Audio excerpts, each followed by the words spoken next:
Growers Network, and I'm excited to announce our new podcast series called Wow, Women of Weed. And last week we had Saraquoia, and the name of the podcast wasn't official yet, but we've retitled the show. And so this week we've got Reba Reebs, super excited, and she's going to tell us her story. But one thing I wanted to say is we did get some comments that um, we need to let the guests tell their story. And so we're going to try to do that. We're going to try to not interrupt so much. Um, but I do want to say this is a casual conversation, right? I like to say that this is just a couple of friends hanging out in their living room talking. So it's very probable that we'll ask some questions and get off track. Hope you guys will tolerate that. But I also wanted to bring Sarah Koya in to co-host because this show is it's about women in weed. So I thought it would be best to have, a woman in weed to help us do this. Notso Dog is going to be joining us. He's a little late. Wednesdays are a tough day for him to get started on time because of family stuff. But he will join us, and when he does, I will let him know that Sarah Koya is gonna run the show today. All right, but Uh-oh. before I turn it over, and she didn't know this, and she's never hosted a podcast before, but I know she's gonna do a great job.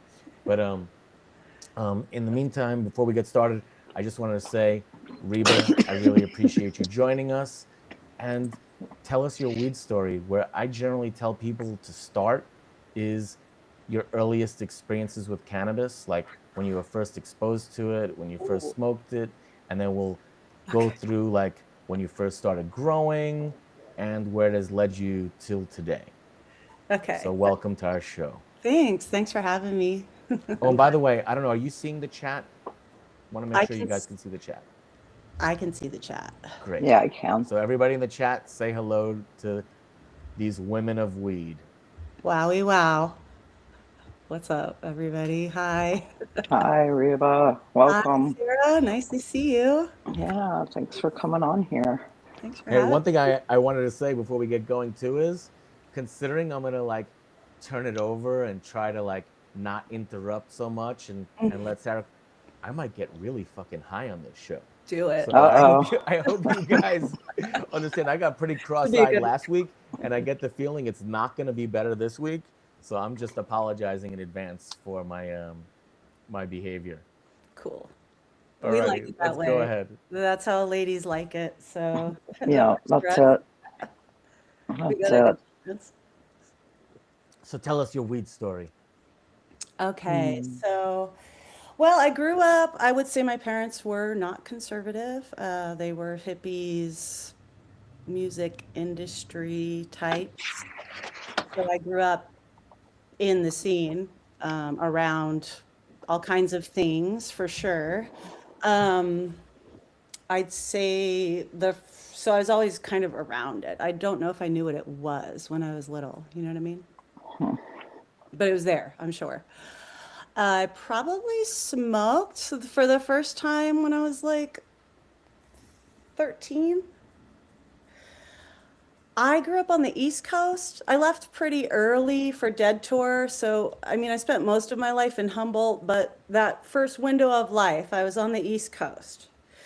So we had Jamaican brickweed or Kentucky green bud. That was the cannabis that existed on the East Coast when I was a teenager. So it is not like it is now. I tell my sons, you have no idea what we used to smoke. It's like so different. But on the East Coast, we had the Jamaican brickweed. I know out west, you guys had the Mexican brickweed. So it was like a little bit different of a shipping lines, I guess, over there.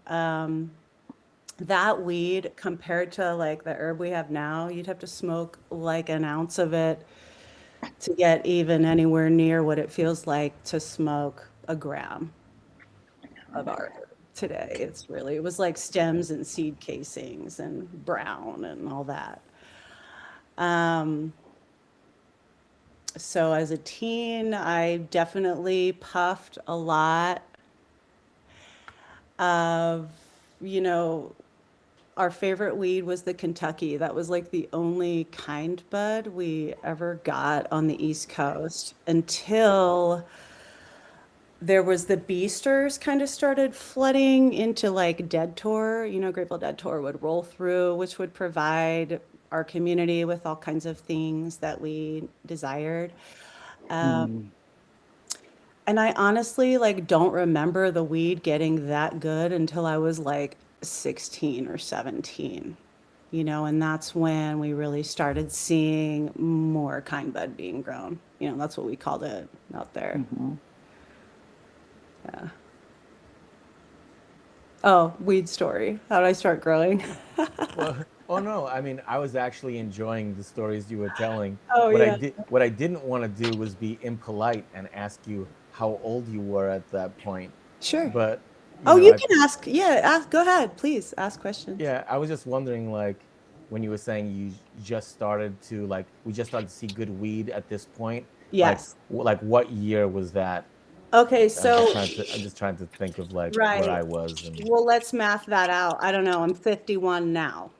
So I'm sure someone no do one's the gonna math on believe that. that. When I Like was early 90s, late 80s. late 80s, early Yeah. 90s, more green buds started showing up. Yes. Shout And it out to wasn't only the Kentucky. Kentucky, we had started to see other stuff too at that time. It was like someone must have made a trip out to Amsterdam and come back and like, things started happening at that point. Right. We started seeing really yummy stuff at that time. So I ran away from home though when I was 16. I had a horrible home, very bad, very unstable, and thank God for the Grateful Dead. I had a place to Okay. go. I had Yeah. a place to be. So I left home when I was 16, um, traveled across the country. I mean, I just was officially on tour at that point. I had already been seeing the Dead since I was like 12. But moved out west, came to Humboldt was probably the first place we really stopped. We stopped along the way at Squaw Valley to see Jerry at Squaw Valley with Dave Oh Grisman my and God, Tower. Sweet. that was like one of the shows. Like when I Yeah, think back about like shows that I missed, yeah.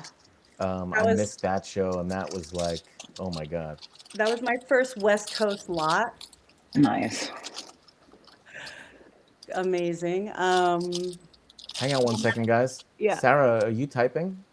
Oh, no, I'm not. You I eat I'm was chips? just seeing. trying to roll a doobie. It's Oh, terrible. okay. I'm all No, noisy no over worries. here. Oh, that's funny. She's Just quietly press, rolling a doobie. or not so Sprinkling all the quietly. pepper. Just press the mute button while you're doing that because it sounds like somebody's All right. rumbling That around. requires my hand. Hold on Yeah. one second. Go I ahead. like the sound. I thought it was chips though. Um, yeah, so that was my first lot was Squaw Valley, Tower of Power, Jerry Grisman. And then we stopped in Humboldt was the stop along the way on Dead Tour. I mean, you stopped at Santa Cruz, Loudon Nelson Park, Greyhound Rock, and Arcata. You hit the food bank up there, which was funded by SIVA Foundation because of all the deadheads that would roll through. So I fell in love with Humboldt County at that point. The first time I ever came to Humboldt, I felt like I was home. The nature, the trees, the air, the water, everything about it, it just feels like home to me. And so, I mean, 16, that was the first time I ever rolled into Humboldt. By 18, I had a kid, a baby, born on a school bus. By 20, I had another kid, was married, was wifey, raising a family, young hippie family in Humboldt County. I would say people really looked up to us because we were like, when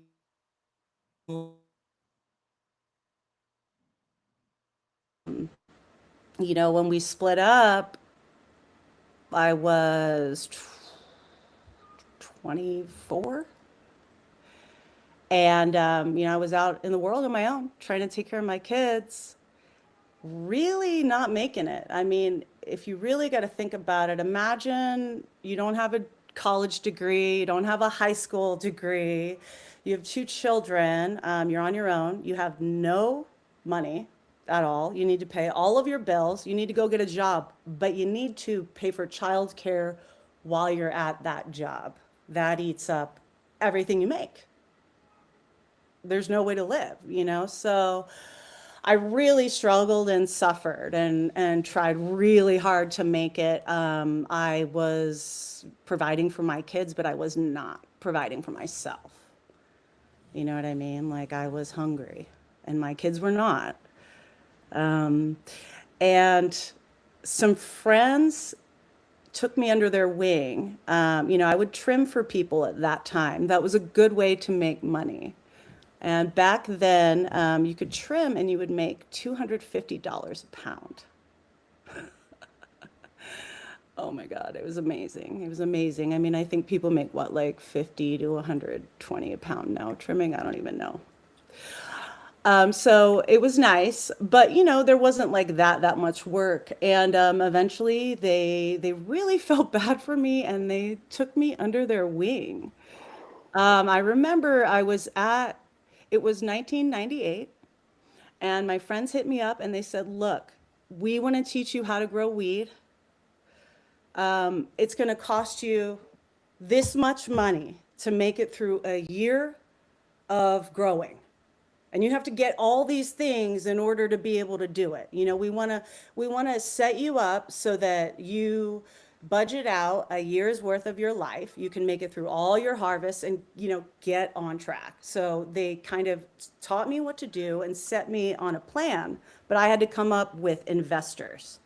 So they promised me a third of what I would need, and I paid them back with interest, and I had to go out and find two more investors to invest like 20 grand in me or some shit, right? And I did. I found two more investors. I set them up with like a payment plan and everything.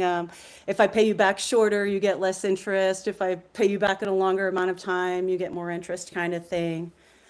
And this was all under, Prop 215. So in 1998, I was taught how to grow what they called the Amsterdam method of cannabis. So it was a hydroponic setup. I did get my 215 card. I was very protective of my kids. I didn't want to risk losing them, and being their mom, you never want to risk losing your kids, right? So I set everything up. And it was the first weed I grew was Salmon Creek Big Bud, and I grew in slabs, in hydro slabs. Things are happening in the chat, guys. Sure. So I grew in this the big slabs of the rock wall, right? And I grew Salmon Creek Big Bud, and I think I was using that Canada A and B hydro grow shit. I don't even know what it's called. It's like something like You mean Canada. Canna? CANNA? Canna, yeah. Old school, like, and it used to only come in buckets. They didn't have it in the, to get the newts, I mean, just to even get grow stuff back then, you guys, there wasn't Amazon. Right. You couldn't, to go into a store. I mean, people used to pay people to go into the store to buy things because they didn't want to be trailed. Like I was trained specifically how to go to the one hydro store we had at the time in Humboldt, where to American park. Hydroponics. Thank you. Yeah, totally. It was like on South G Street, and it was like you had to you wanted to hide your license plate because the cops were always kind of looking to see who was there. And then when you went in there, you had to talk in code, like my tomatoes, you couldn't, it was really funny time back then, prohibition, and everyone's just terrified. And actually, to interject something, is right then is like when Green Merchant had just happened. And Green Merchant was when the DEA came into grocery stores and took all their records. Yes. And so when you started was just after that, and it was basically the peak of paranoia Yeah. with going into grocery stores. And then you have people in Humboldt that were very like secretive and quiet in the first place. So to like go to the grocery store, that wasn't something Mhm. that anyone was comfortable with. They used to like Pay have people. somebody else go get it, or Yeah. Yeah. rent a car or something like that. 100%. Yeah. Think about that. Yep. Renting a Always use someone else's plates. Yeah. other plates, Yep. 100%. Anything to not be clocked there for sure. Yeah. People that weren't growing, send them over there. Yeah. Yeah. Yeah. So it was peak, like you're saying, peak paranoia, peak protection. Also, I came from Grateful Dead tour, so I learned about the scene through the old timers. So we had a set of rules that we Hmm. operated under. And, most of us in Humboldt County operated under those rules if you Yeah. wanted to survive in the scene long enough. So, Yeah. you don't flex. You don't act like you make a lot of money. You don't drive a nice car. You don't talk shit in the store about what you're doing. You don't show up somewhere stinking like weed. We had to go to like 5 different stores to get stuff just to trim. You wouldn't just go to one store and get alcohol, scissors, gloves, Coca-Cola, Right. cookie, like Yeah. Uh-oh. It's okay. She's on Yeah, no, satellite. I mean, She's on it was with I'm satellite, good not, so reason, you yeah, know, yeah, with yeah, very good reason. That was war on drugs time, 100%. We were the public enemy.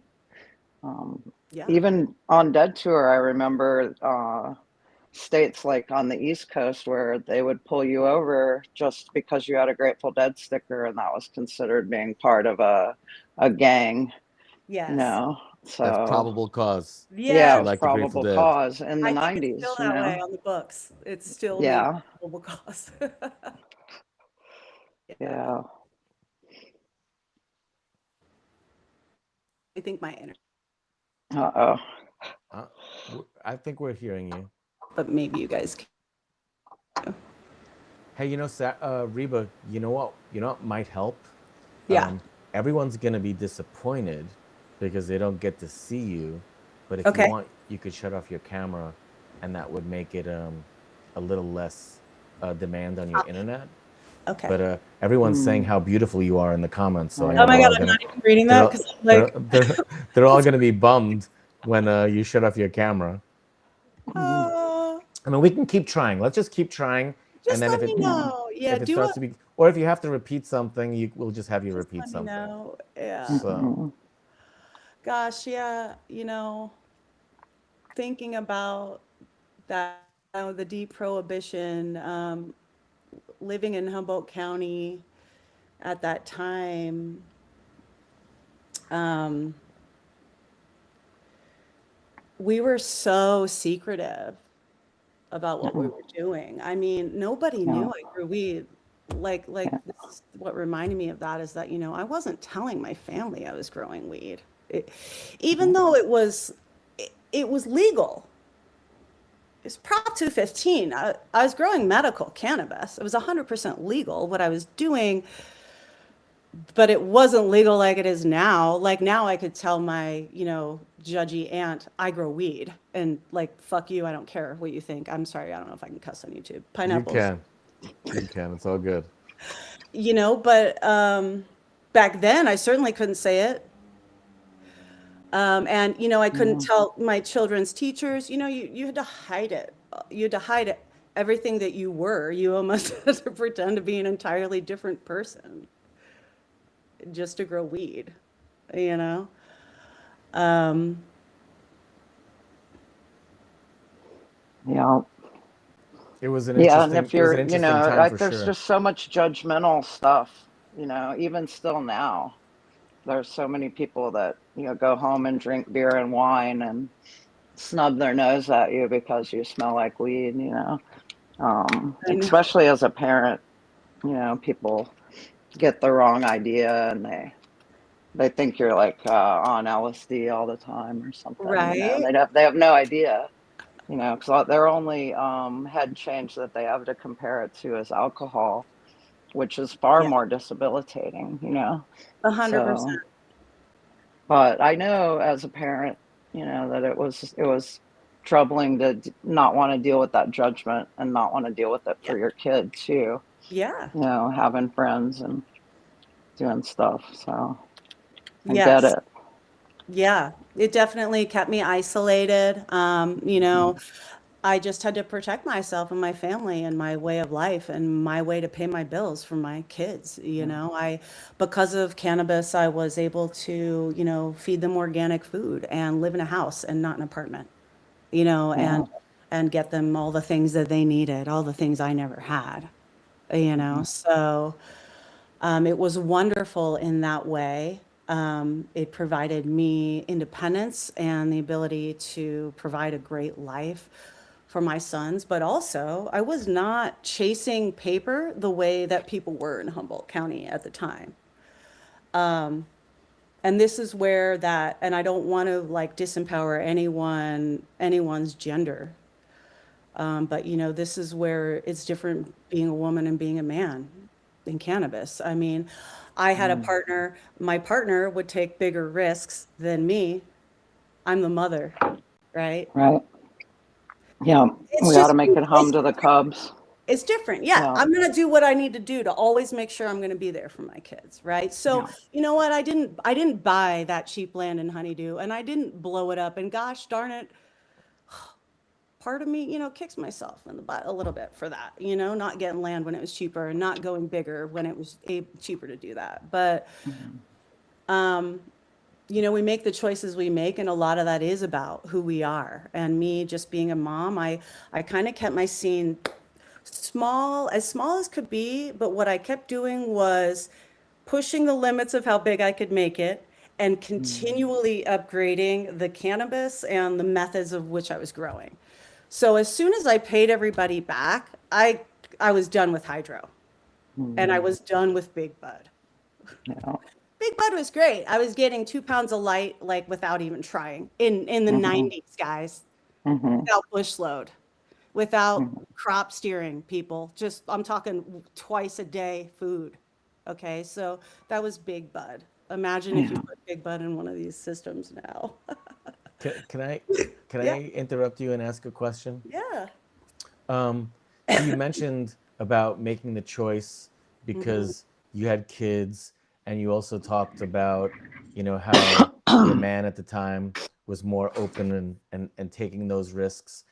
And that's something that I want to make sure that we talk about and highlight, Yeah, that, you know, because this show is called Wow, Women of Weed.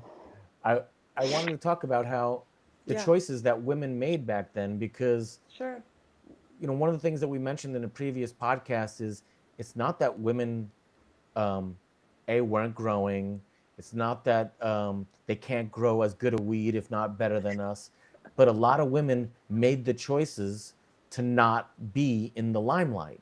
Yes. Like if they were going to do it, Yeah, they wanted to be more discreet about it yeah, because they didn't want to be the woman going into the school to grab their kids, and they're having that be that conversation. right. Yeah. And because of that, that may be why we don't know about so many women in weed. Yes. Right. And that's why we're going to do this podcast, because now we can all come out of the shadows and tell our stories, and be proud of it. But I appreciate you coming on the show today and telling your story, because I didn't know a lot of women that were growing weed. Most Yeah. of the women that I knew, their men were growing, and they were doing more of the family stuff, or they had other jobs. Like Mhm. women would go out and get other jobs that weren't, all about weed, Yeah. because they wanted to raise kids and not live that life. And I don't think that that's negative, like to Sure. say that women made these choices. Um, but yeah, so I just wanted to, and I also wanted you to tell us about, like, do you think you were unique back then, or did you know a lot of other women that were doing the same thing as you? When I started out, there weren't as many women back then. There weren't. Mhm. It was insanely male dominated. And, There were women like me on the lay low, growing, supporting their kids for sure. But a majority of the women involved were only involved because their boyfriends were, and their boyfriends owned big properties, and they got access to the cannabis that way. I mean, a Right. part of it is that cannabis wasn't accessible. You didn't just get weed Right. to grow. You had to know the right people. It wasn't like easy to get into like it is now. So you had to already be in with someone that was willing to bring you in, right? So that alone is like a weird, to get to that place, right? And there's an economic disadvantage, I think, too, to being like a young single mom, 100%. to try to, 100%. even now, we have no social equity in the cannabis game in Ohio, 100%. so like how, as a woman trying to Yes. support kids, are you supposed to raise all this money? Yeah. Like you were lucky, and it sounds like Yeah. you found some good investors Mm-hmm. that could help you get going out there. That's Yes. awesome. But it was a gift. Um, It was yeah, it was landed in my lap. I wouldn't have been able to do that without that intervention, right. right? Hmm. Um, it is a social inequity. I mean, even now, women don't make as much money at the same job in Yeah, every no, it's single true. industry, And including I feel like, we don't always get taken seriously on the same level either, when you go in to do things like apply for loans yes, or, just kind of represent yourself or your 100%. company, you know. Do you Um, really think that's true today? It is yeah, 100%. it is. It's totally true today, So you think when a Um, woman goes into a bank to get a loan, that she's yeah. less likely to get a loan because I'm she's a not saying woman? we're less likely. I'm saying we're less likely to be taken seriously and that we deal with a higher level of scrutiny than We a do. man would going in there. It's true. Yeah. I mean, I'm a man, so I can't You wouldn't speak know. I from mean, I just experience, but like know because it just seems ridiculous. And it my is my lady is a ridiculous, but banker. as My a lady's a business banker. owner, My, my, I know that even as a business owner, talking to other business owners that are men, Yeah. and learning how to jump through hoops and go through those type of processes, because I also spent most of my youth on Dead Tour, and I didn't learn these things from my elders at home, Mhm. so I had to learn them from colleagues and fellow business owners, and what I found was coming from my male friends, oh no, just call them up, try to tell them what you're doing. That the amount of paperwork and scrutiny they wanted to me was next level compared to what men that I had referred me to them had to provide. So, That's a real yeah. bias. It sounds like Hmm. some exists. bullshit. Yeah, I It mean, it exists. is. Barrier. It's a It barrier. is. If you're a Um, woman, it's a barrier. yeah, I'm not saying it's right. I'm just saying it's real.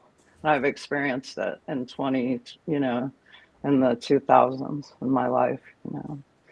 Um, yeah, so I really appreciate that you're doing this, Gabby. I think it's cool that we can get on here and talk to other women and hear their experiences and because we did contribute a lot, and even the women that were there with their man, they were doing most of They were. the processing of the plants and They stuff, were. And under the along with the though, taking that care didn't of the matter, kids. right? Huh. People get like as though that wasn't important and that didn't matter. Oh, it was the guy's grow, even though the women watered it every day, fed it, trimmed. It's like, well, what's Right. the guy doing? Throwing money at it? Ah, Yeah. so what? Like I Financing, can being pay the people to being work the too. financer. You know what I mean? So it's Hmm. it's interesting. A lot of these grows, like you're saying, women were a big part of them, but the Hmm. dudes get the credit. Yeah. Well, we're trying to change that now, but I do want to say, I want to repeat again that in my experience, Yeah.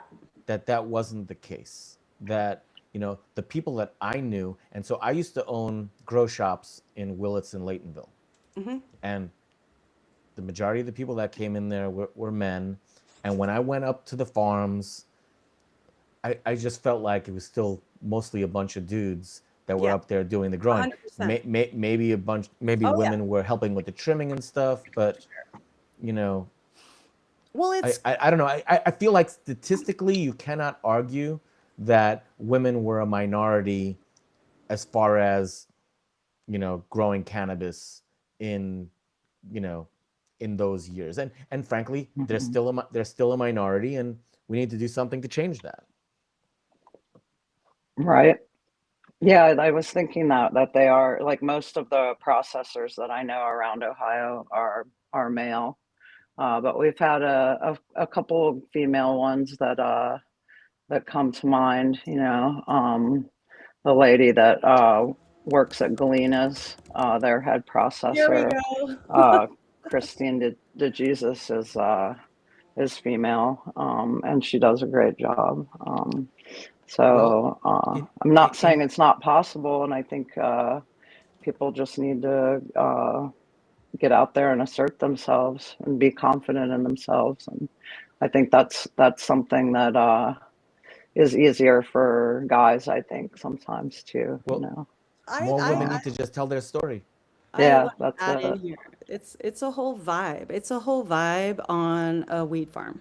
Okay. And if you don't have any women there already representing, like, I mean, in my years of cultivating, I've also been a consultant and I've gone on to many farms to consult like organic IPM, and teach people how to like do IPM. Mhm. And they're, in my mind, I call them bro grows. And most of the dudes growing have bro grows. Yeah. They have a recipe they follow. Their farms look like shit. There's trash everywhere. They get wasted all day long. They're drinking all day long. They're working. They're practically drunk all day long, and then they drink all night.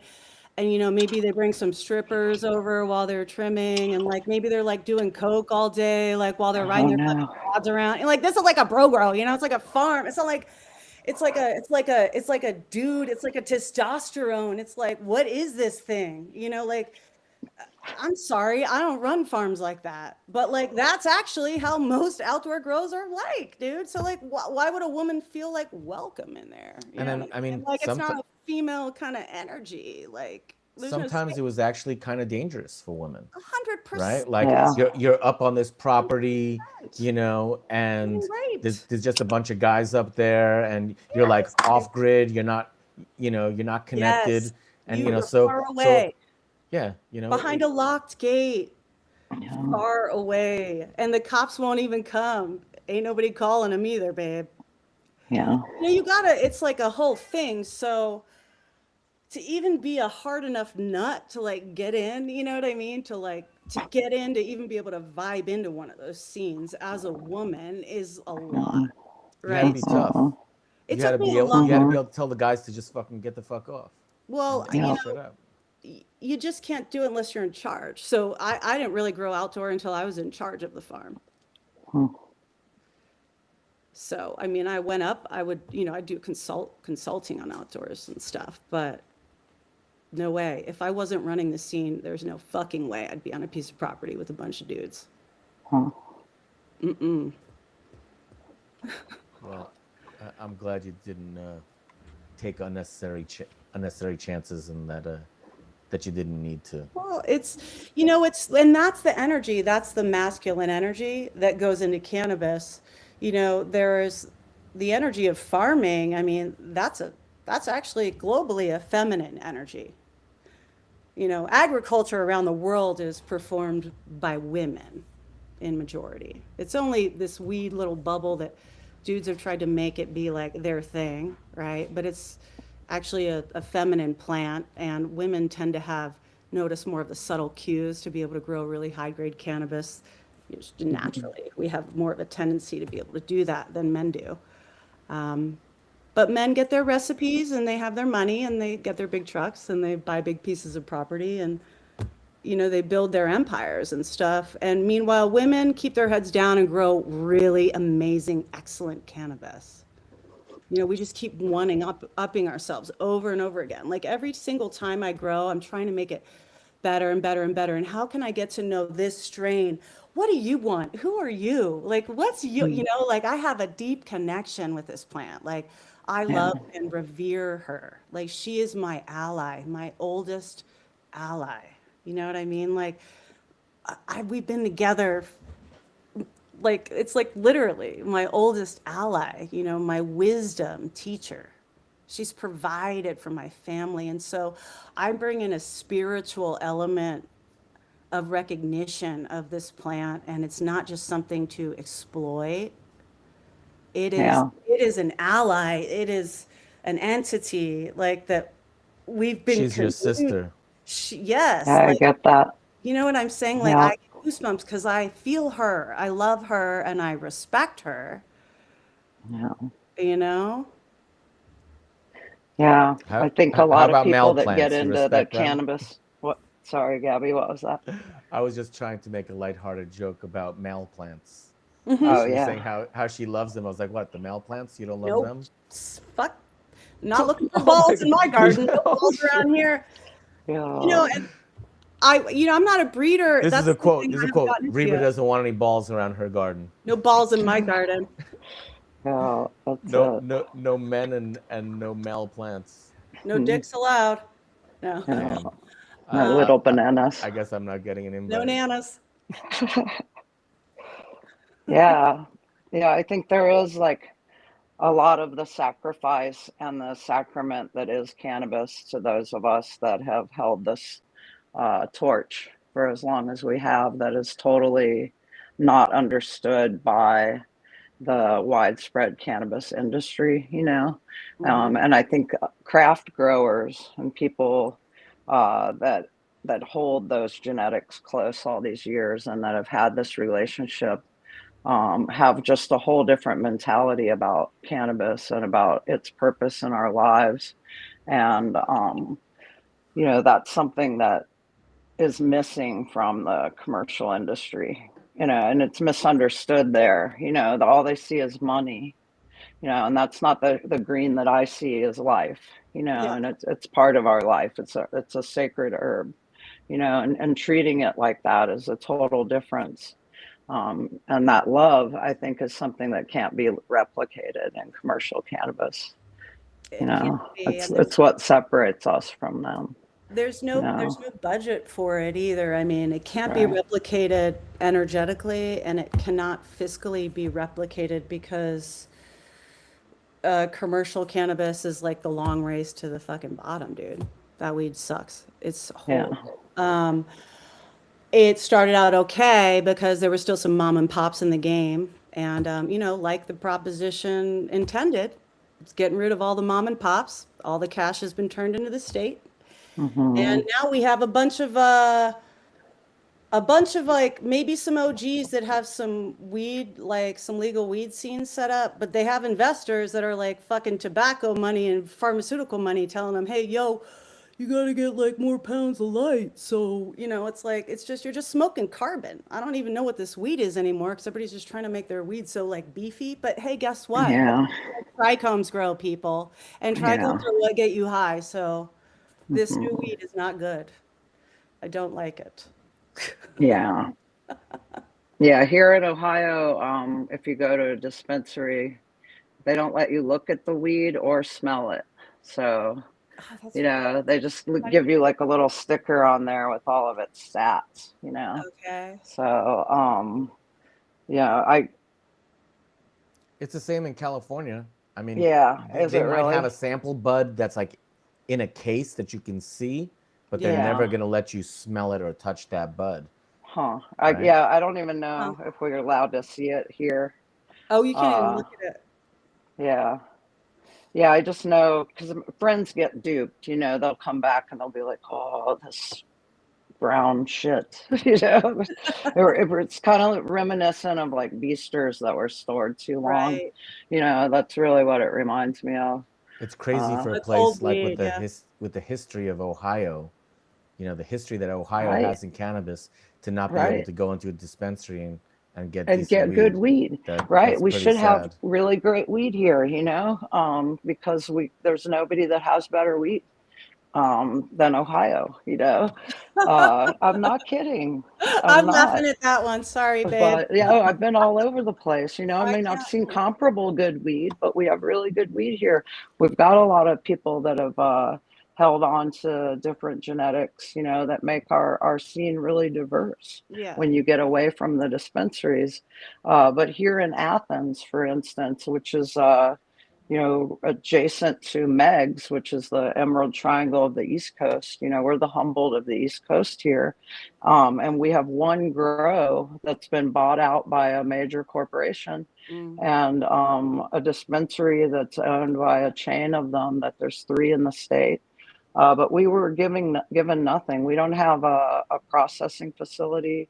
None of the social equity benefits that Ohioans voted on in 2023 have been implemented in any way, and it is a race to the bottom, like what you're saying is happening out Yeah. there. Everything that happened in California is a cautionary tale for Ohio, For the world. I'm not Yeah. really a fan of legalization at all. I'm a Yeah. fan of decriminalization. And in Mhm. fact, California shot itself in the foot with Prop 64. Yeah. Right before Prop 64 passed, all of the growers were scrambling to legitimize because we were all growing under Prop 215. And right before Prop 64 passed, the California public doesn't really know this because they weren't paying attention, but we were about to put stores in the state with medical cannabis. You were about to be able to, my little Prop 215 grower, I could have created a brand and sold to stores in the state under medical cannabis. And so it was going to be like not regulated in the way that it is now, right? Not like Prop 64 regulated. They were going to bring the medical cannabis to market. They were going to allow us to have storefronts. That was Yeah. right about to happen. That's great. Then Prop Yeah. 64 came in, and none of the growers wanted it. We didn't want it. We didn't fucking want that. And you know Right. who came? You know who came and kind of convinced everybody to vote for it? Is Harborside, is Tim Blake and the Harborside guy. Well, What's his name? yeah. I know who you're talking about. D'Angelo. Yes. D'Angelo, Steve. Yeah. Yes. And so I'm a person, I read, okay? I can read research, I can read laws, and I will try to understand things. And I read Prop 64. It wasn't good, guys. It wasn't good. Just saying something is legal doesn't make it great, guys. It wasn't a good Right. proposition out of the gate. It already was going to fuck a bunch of farmers, okay?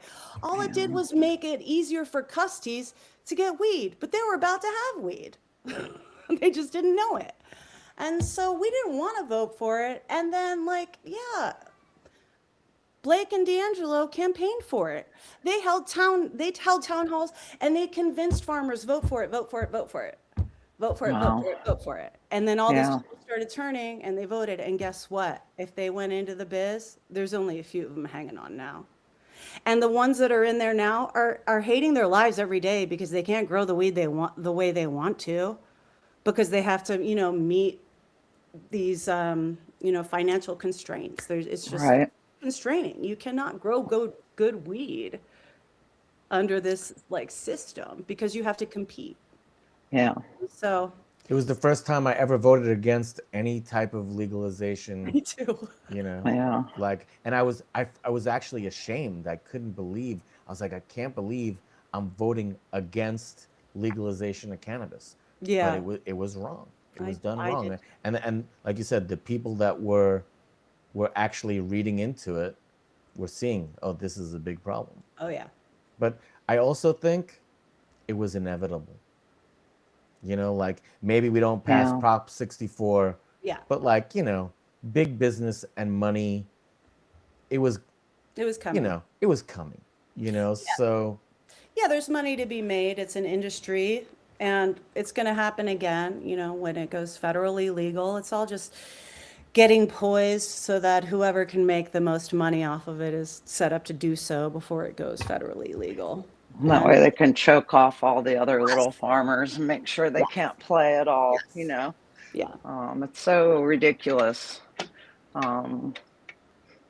Here we voted for, we were sold the regulate like alcohol, which you would think, alcohol, you can have your own little craft brew if you want, and you can share your brew with others, right? But now Ohio, after having a legal bill for a year and a half, our legislature has just introduced this Senate bill that's been signed by our governor that goes into effect next month that says we can no longer share our cannabis, no sharing, no What? having it out of the house. Right. I mean, that's like, that goes against the That entire doesn't culture even, of cannabis.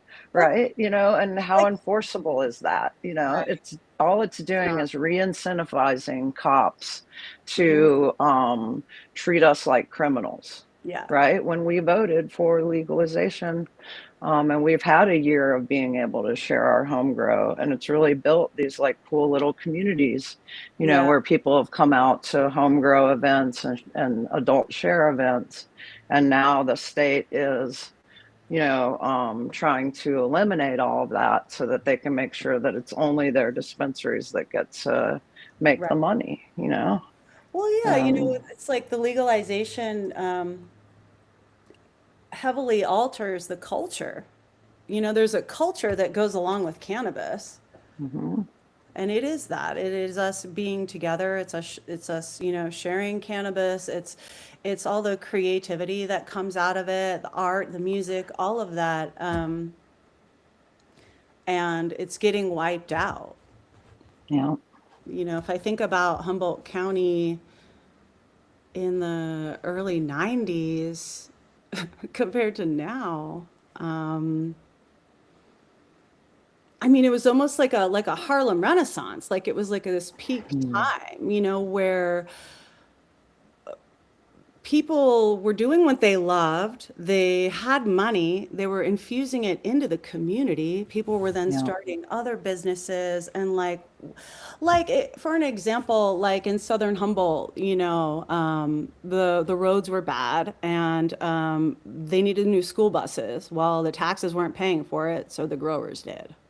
yeah, Like stuff like that, or like people opening up an art gallery because they have money from their weed grow, and now they're supporting the artists in their community and everything. mhm, We all used to just be interdependent and supporting one another, and now that's It was community. over.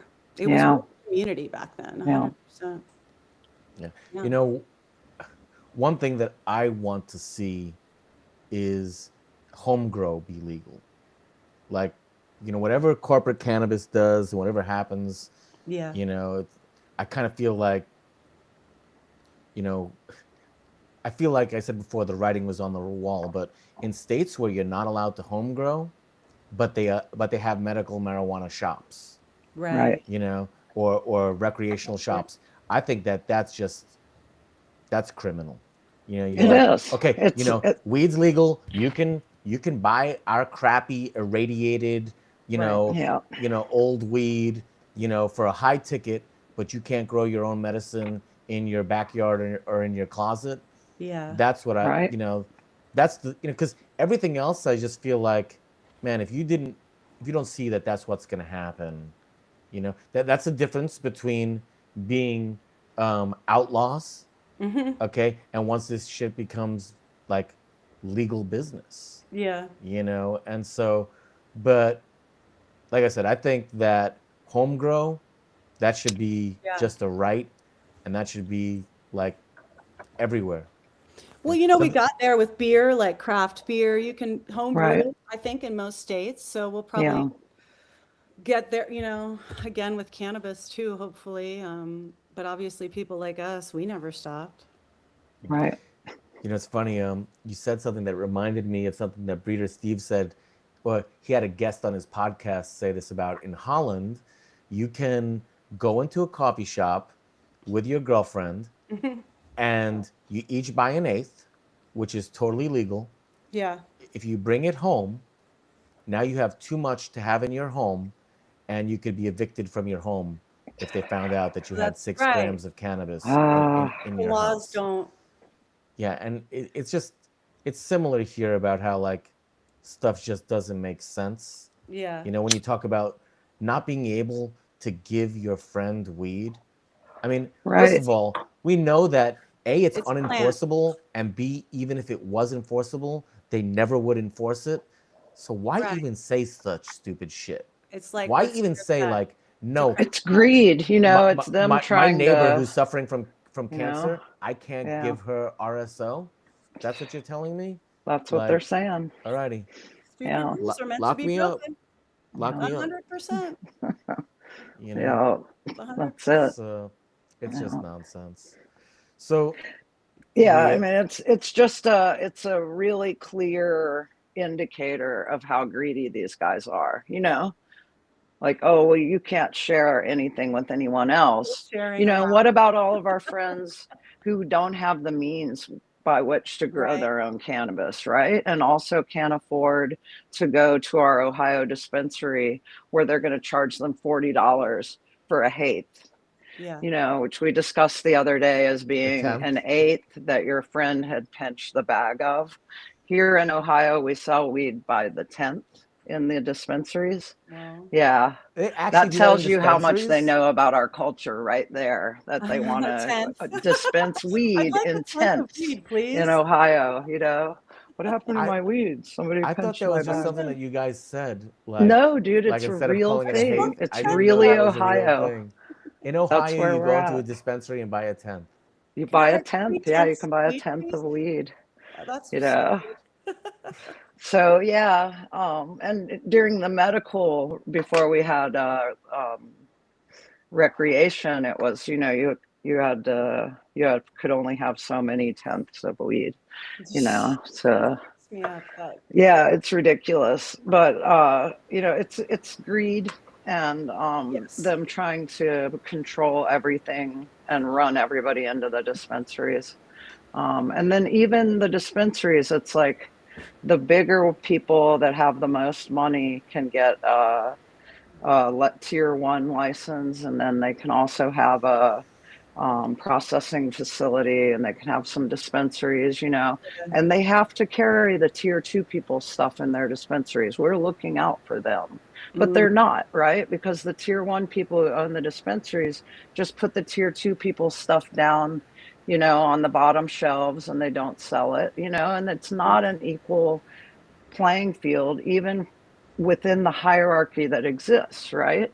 And then people that are like common people who should have fair and equal access to commerce have no access at all, And then we voted for 50 new micro grows and 50 new dispensaries that would be allocated to people that were, you know, not as equitable as the other people. So that would be like low income people, people of color, like we were saying about women even earlier, people that don't have that level playing field people were that have been supposed to be convicted offered that before, opportunity. you know?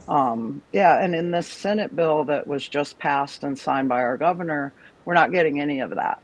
So I'm gonna, while I've got the moment here, we're doing a social equity forum in Columbus on April 4th for any Ohio people out there listening. And for the people trying to overturn the Senate bill, you can go to no on SB 56.com, and you can find out more about what's going on with the referendum to repeal the Senate bill. So we're actively fighting back, but it's exhausting to have to fight the power to hang on to the culture of, our sacrament. It is, Yeah. So I really appreciate talking to people out west that have gone through these struggles, because I see them coming, and I feel bad for the people who have worked so hard jumping through all those hoops, like you were talking about there in Humboldt, that are left with empty promises and high mortgages, Well, yeah, we have to not lie to ourselves about the system that we're a part of and, take the blinders off. Yeah. Participating in a legal system means you're going to get taxed by the government whenever they want, however they want, and you're going to have to jump through all their hoops. And while, we work to get these legislations in a place that like actually works for the people because they are happening, they're rolling out, like you guys said. I mean, you can't really stop it, I guess. can't live in this perfect world where we don't have legal weed and we just decriminalize everything, and the government's going to get involved. But also don't let that take away your rights, your human, your outlaw spirit. Like, I was doing this before I don't need a law to tell me that I can connect with this plant. All right. Right. I don't need them to tell me what I can and cannot do with this plant. Right. Like, this plant's been evolving alongside of us for over 10,000 years, nothing's going to stop me from working with my friend. That's it. You know what I'm saying? Like, Yeah. and people, we forget, we got beautifully said. cozy. We got comfy, right? We went legal. We got comfy. We want to wear little fuzzy bathrobes into the grocery store. Like, well, we were doing this before, and we're still doing it. You know what I mean? Yeah. Like, No, it's super important. It's Yeah. important because we can't lose the high quality cannabis, right? And that's what's happening right now. So without the black market, without the traditional market, we would lose high quality cannabis because it's not happening in the dispensaries. All right, it's not. And so thank goodness that we all keep it alive, and we do keep our home grows going, and we don't let them stop us from having a relationship with this plant. We have to keep the quality alive, and we have to keep the genetic diversity alive, and we have to keep our relationships with the plant alive too. So can I want to make a little comment. Whenever we're doing this podcasting, I always try to think of what's the devil's advocate thing, right? And I think legalization, particularly in California, has been a complete shit show. Yeah. But somebody made a comment and they said, well, I do like that there's testing. And I saw that.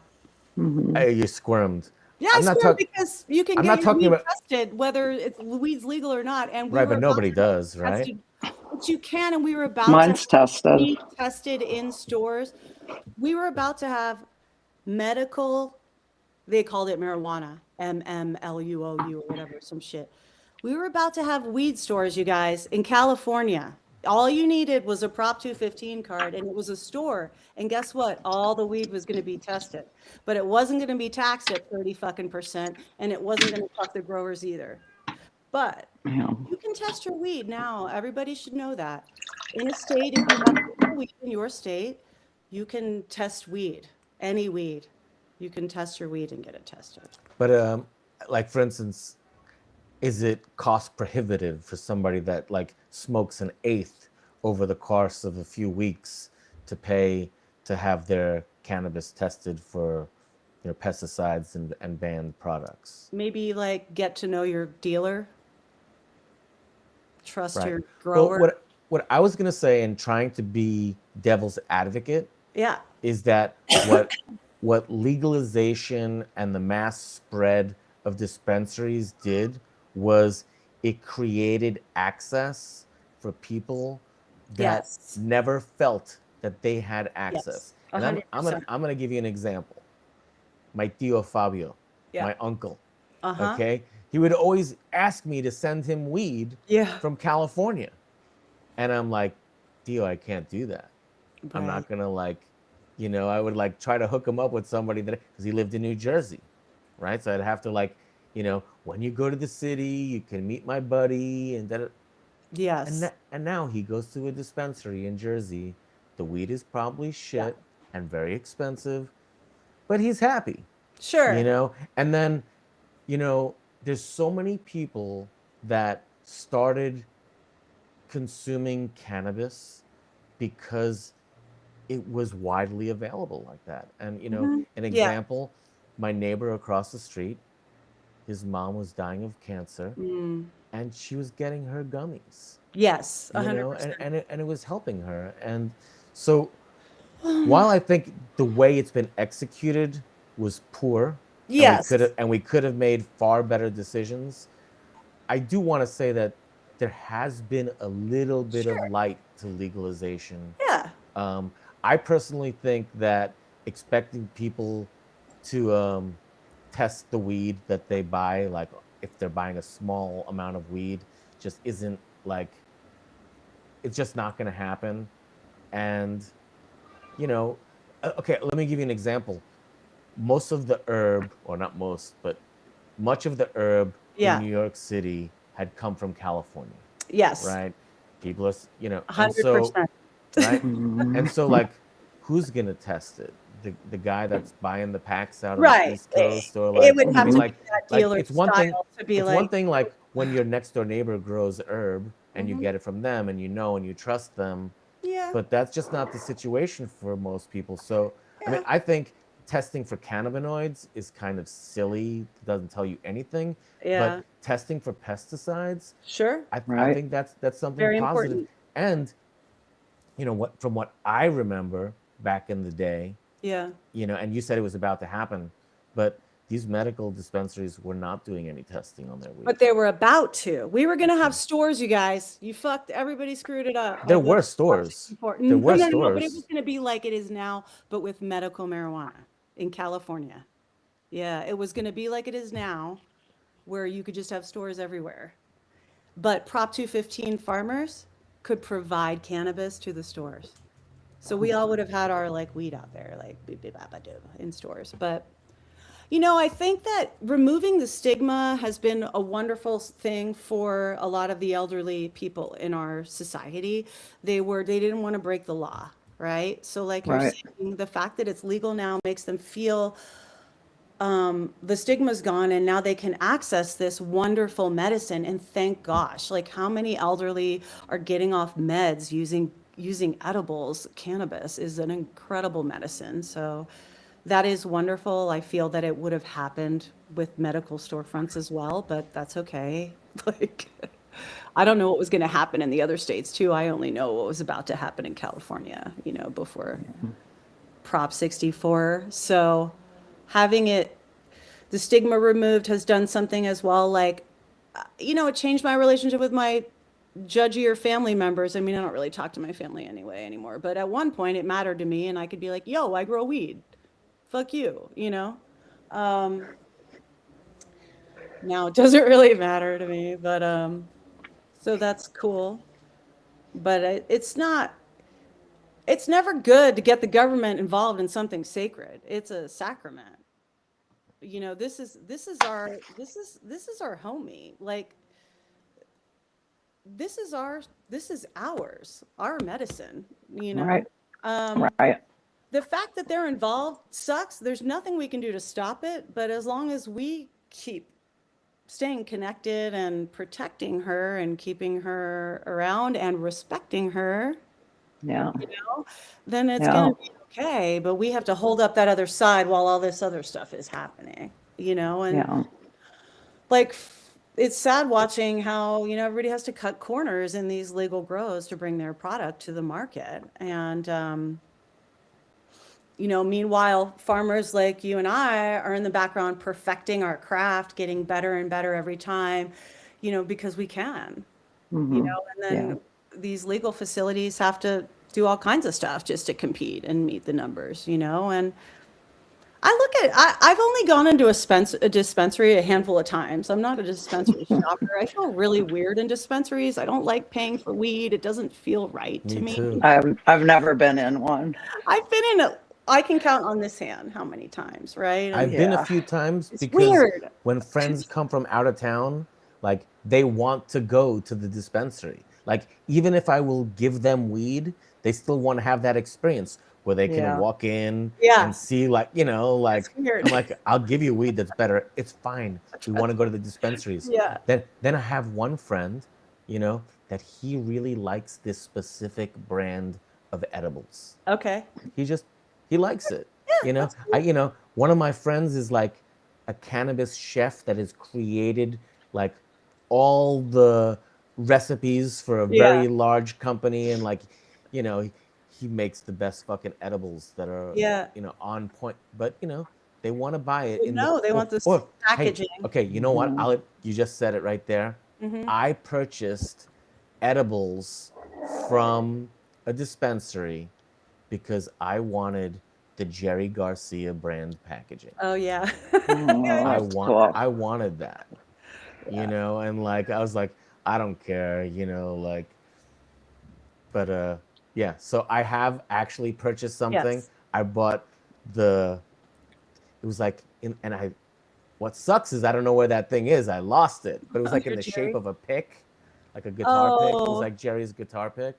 huh. That's cool. So Yeah, I mean it's wild. Like at this point where we're at now, I mean I can think back to when I was weirded out at seeing like a billboard for like a weed thing or something. You know, like I mean I grew up in cannabis, right? I grew up never taking a picture of anything I ever did. Right. Like, I didn't take a picture of any of my grows, any of not my even No, Polaroids. nothing. I wasn't putting it on social media, nothing no, until like 2015, dude.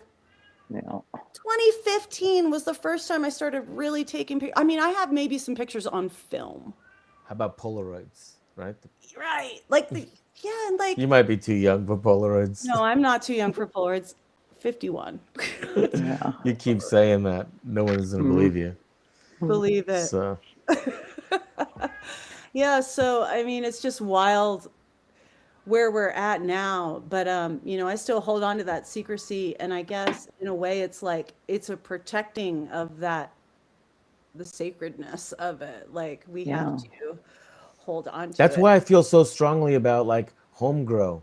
Yeah, Like we really need to 100%. like put focus on Yes. because the problem is that Hmm. there's no lobbying for home grow, right? There will There's be. big cannabis business that, you know, they're gonna lobby for against the home grow, Hmm. you Yeah. know, and you know, I just feel everybody should be able to grow their own, you I know. agree. And then Right. But not if you everybody choose, can, you know? Not Like right, everyone some what I was gonna people say is have if you choose to buy your stuff at a limitations. store, you know, at least you had a chance to, you know, yeah. or not a chance, but it wasn't prohibited, Right. you know, like It'll happen, I think. Well, I don't think they should prohibit the sharing of home grow either. same I think thing. that's Yeah, ridiculous, you know?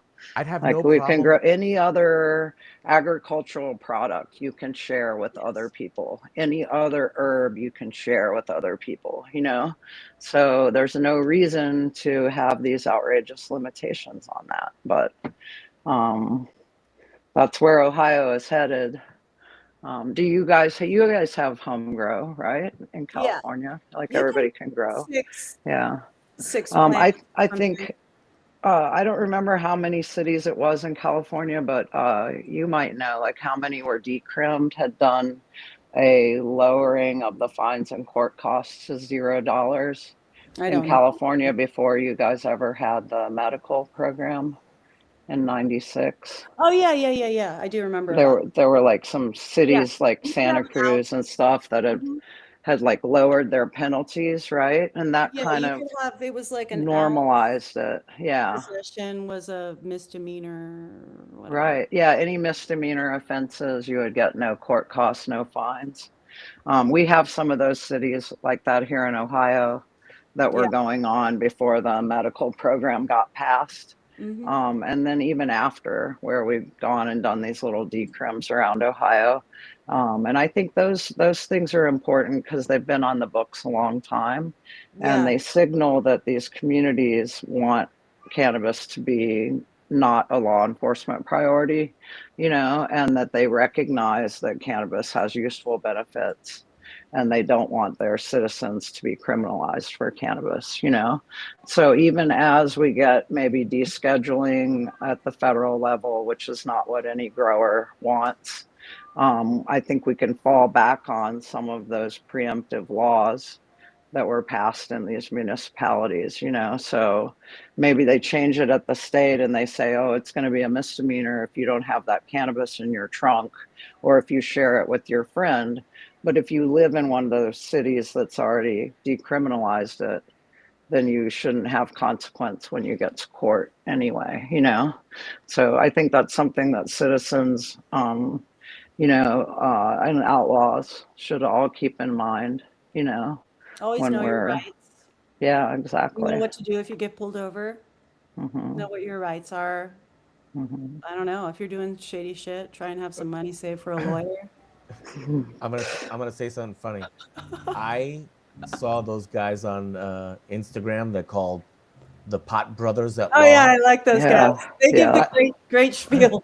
I like those Why are guys. you rights? I think they're funny as hell, Hmm. right? They are And funny. I think they like give some good information. They do. I asked them if they wanted to do the show. They wanted me to pay them like $5,000 or $10,000, and Wow. I was like, dude, have you seen the camera I'm using? Can you see how fuzzy I'm looking over Oh, here right now? And like, that's funny. no, like we we don't pay people to do the show, and people don't pay us to do Yeah. the show. We're talking with Reba and Saraquoia today because I thought they were going to be, and I knew that they would be totally engaging and share great stories. And like I said, I want to do this show and have it be an ongoing thing. I was like, all right, we're gonna make this month just just women. I'm gonna do 4 shows and it's gonna be just women. And then Hmm. what happened was I had to cancel doing the show with Saraquoia, and we had to go to another week. And now it Yeah. wasn't a month anymore. And I'm thinking to myself, hey, why would I ever stop? Yeah. As long as I can get women to do the show, Yes. let's do this. And the other thing that I want to say is eventually the goal, and I don't know if it's going to be you two ladies that are going to be doing it, but I just want to be invited to be a guest on the show that women We'll do bring on a dudes yeah, on the show. Dudes of weed. On the women's yeah, show. Yeah. not Songs of the weed. No. no. I mean, well, do you think it's valid to, because I try to be honest about things, and when I Yeah. say, like, when you tell me that, there were a lot of women working at these farms, I didn't really see that. What I saw was even in the trimming Yeah. in Mendocino, I wasn't in Humboldt, Yes. but the women that would be there would Hmm. be girlfriends Yes. of the guys that were doing it or their friends, Yeah. right? Yeah. But it wasn't just like, there'd be all sorts of guys there and then maybe some of their girlfriends too. And, Yeah. you I mean, know, outdoor for sure is it's rarer to find a single woman running an outdoor scene, right? From what I've seen mostly women involved in outdoor when they have a partner, or if you're like, I mean, I've been hired to run farms before, so I've been in charge of the farm, but I didn't own the property, right? Like, um, but over the years in Humboldt, it is 100% dominated. But I can think of like 5 women right now that grew outdoor and they were single all through the 90s, right? So they existed, but Yeah. we, like we were talking about earlier, we were protecting our families, we're protecting our children, we were operating under a different set of rules. Our weed was probably better than the dude's weed. We just cared we more. don't, yeah, we don't, We do a better you have job this, at you have stuff. a mothering instinct, We're right? women. We Yeah, understand women. yeah. Mhm. Well, what But I, yeah, you know, and I hope I can stop the flow of the conversation for yeah. a second just to talk about this, but there was a couple of women that got upset about the way we presented the show. Okay. And Oh, my the buddy women of weed. John, well, no, it was even before the Women of Weed, to be honest with you, because Okay. I thought about that afterwards. But Yeah. I don't know if you saw the episode with my buddy John, who gave me the book of seeds from a breeder. She was a female breeder in Humboldt. I just read the description, but I Okay. I Yeah. actually know a friend who knows her I or know. knew I her. wondered if you knew her, I'd maybe. like to Yeah. In talk person, about that if we separated could. from her. Yeah. Uh-huh. If we could talk about that, that would be great. But Um, what I wanted to say is he said that it's an inspiring story, yes. but that it's particularly unique Oh, right, because she was a woman. right. And people got I'm rolling upset. my Mm. eyes. There was a couple of people that got upset at that. And one person even asked for a retraction. Okay. Oh. And I was like, well, first of all, do you even see where we're coming from? We are Trying to trying be to honor uplifting. Yes. we're trying to Yeah. honor her. 100%. Yeah. But like, it's statistics. There just were not, and still today are not, as many men in the limelight, at least, In right? the Like, limelight. okay, That's well, the so word. so I Mhm. mean, but you can't blame people for not knowing about them. If Reba, you No, and I we've never doesn't mean met. we didn't exist. Right, right. But Yeah. I mean, like, you're not doing podcasts, you're not out No, there. And I've so like, always turned these things down. okay, well, I really appreciate that you didn't. Okay, because you know Me what? too. Maybe you can inspire more women to do it, Well, I just right? think And that then we're women gonna are have great better seed weed. growers, We're and gonna they have better grow weed, better weed right? than dudes do. Heck yeah. We all agree that women will grow better weed. You know, So it let's really, just dude, it was a male. You had to be a fucking Hmm. badass. You had to protect yourself. You had to have fucking guns. I mean, if you got like hundreds Yeah. of pounds of weed on a property Yeah. behind a locked gate where the cops don't give a shit about you, dude, you had to be hardcore. There's a Yeah. reason why there was more dudes. I mean, it was intense. Like it was, but Yeah. but but women are completely capable of doing it, and they were. And when they did do it, their farms looked better and their weed was better. Their Yeah. farms were prettier, their plants were happier. The plants were healthier, the weed was better. And and it didn't have that vibe. But men, I think that come on, don't hate on us either, okay? okay guys, no Because look, but like and don't like there's an stereotype me to be element like all there these is an other guys. element to cannabis that men have brought into it that is not a feminine energy, and there's this element that like in a weird way, like you guys brought a bunch of stuff to weed that didn't need to be there. I think about it this way. Think about all those heady, I call them heady boys. But they're just like these heady boys with their heady boy weed and their heady boy brands. And like just yesterday, I opened Instagram and like these guys always have drama with each other. I'm just like a huge brand, right? Like big brand, great weed. I do happen to love their weed. Like they got lucky. Cannabis gifted them with an amazing strain and they ran with it. But bottom line is, I'm seeing them, there's quibbling over something. These dudes always have their britches in a bunch. You know what I mean? They're always like trying to one up each other and have an ego fight, and like it's like these heady boys. That's the whole scene. That's weed, like cookies and fucking burner and all this shit. Like they don't even grow that good weed, but they have brands. So I would say that men are good at like, developing brands and branding out with each other. It's like a brand bros. But Well, like and the networking and the having the money to exactly. invest in all that again, It's goes that back to scene. like Yeah, the social supports equity side of it, So the 100%. one thing I want to Uh, the one thing I want to say, and I'm not going to argue with what you just said about the Yeah, social equity, but men never had any ownership of the plant either, right?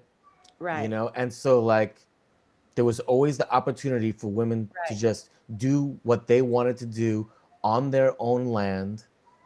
What like those situations did happen, and Yeah. particularly with this story, we call her E, Mhm. yeah. this woman breeder. She was a fucking badass, and she was breeding and growing weed, when the helicopters were flying hard. You know what I And mean? methodically keeping records too, which is like Yeah. that's So a big workload. I do think those Uh, stories are special, and like I want to. Why would it be bad to say that it's special? Like, and even to say that it's special because it's a woman, like, why is that bad? It's just special. Well, when you say it's You can straighten special, me out. You can straighten me out. I But can, like, well, I mean, I can touch on maybe where that flack is coming from. Like to say that it's special that this happened and that this person achieved that, that's great. But to say it's special because they're a woman and they achieved it, it's that's where the problem unique. comes No, in. it's just unique. But it's not. That's just But the thing incorrect. is, well, It's not, okay, it's not unique. There are plenty of women breeders. There are plenty of women farmers. I think that's where maybe someone got there, they got they got upset. not unique. There's a lot of women breeders. Sarah's one. Well, bring them, mhm. bring them, bring A lot them. of women farmers. Hi, I've been doing it for 30 years. Yeah. There's a lot of us. I mean, I literally in the blink of an eye, I dropped you like, 10 recommendations. That's just without me even thinking about it. That's without me even digging in my brain. That's me going, oh, bam, bam, bam, bam, bam, bam, bam, bam, bam, bam. You know what I mean? I So messaged each and every one of them. yeah, yeah, Okay, right away, I messaged each and every one. And again, I'm not saying that, and I never said that they don't exist. It's just yeah, if we don't know about them, if we don't yeah. hear about them, they might as well not So exist you know to what it us, kind of right? You what know? it takes is men to highlight us, which is Yeah. weird. But that's where, Well, it's happening. Yeah. right, Yeah. exactly. You're giving us the, like through me, I mean, I definitely got some exposure. I don't think I'd be as well known of a grower if I hadn't interacted with certain men, right? If I hadn't sold my cannabis products to certain men, I don't think that I would have become as well known within Humboldt County as I had. And it's because they had their little things where they sold all the heady weed to all the heady boys. And once the heady boys knew that this person had this, you know what I mean? It's like, so in a Hmm. way, like I did benefit off of that system, but like I don't, I don't necessarily like think it's great that it exists that way. But I was able to like benefit from it. Okay, I want to ask you if you were able to benefit in another way. Okay. All right, and maybe even still to this day. Yeah. So I used to own the Garden Spout in Willits, Yeah. and when we had this grow store, opened it in 2002, you couldn't find men that wanted to work. Everybody that was living in Willits was growing. Yeah. Nobody wanted to Like at work a at the job. Work at the right. grocery store. Yeah, Yeah. we needed people to work at the grocery store. We Hmm. only got women to apply, right?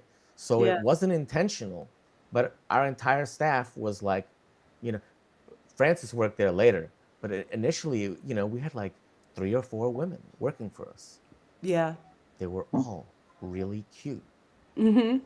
And the outcome was that when these guys came off the hill, Yeah. they could not negotiate with the women.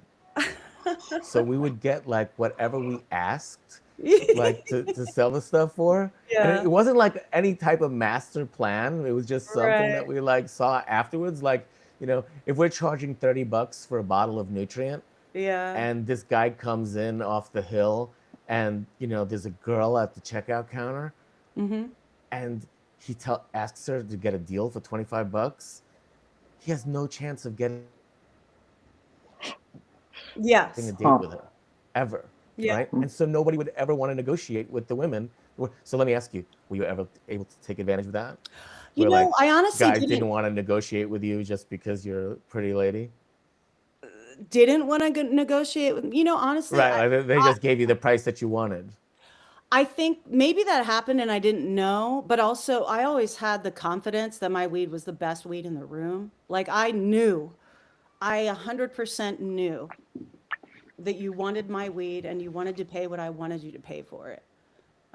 Because I knew it was very, very good weed. So I don't know. I just didn't have to like worry about that.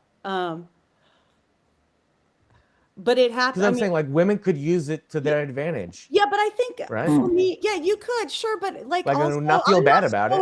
I'm not showing up cleavage, I didn't say you short, are. whatever. I'm like, you know what I mean? Like I'm like doing a deal. That's So not the only thing that like when I used to go to cannabis trade shows in Europe, yeah, okay, they would have women working at the trade show booths, but yeah. they'd be wearing suits, Oh, right? suits. Right? It wasn't just the like bikini bottom, stuff, Yeah, right. Not like So the like 420 I nurse just suit. yeah, Hmm. and Right. if you, I just think that professional women in cannabis can be intimidating 100%. when it's just a male, Because it's like bunch, different. You're like, oh, right?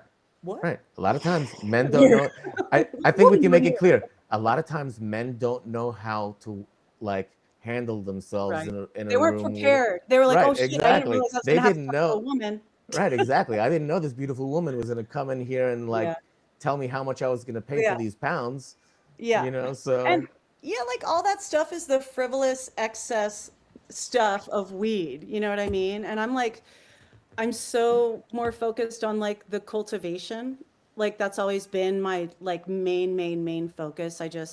I'm so into like building good soil and you know, making healthy plants and just making them happy, that like all that other stuff, I guess I just get kind of like washed in the waves of it.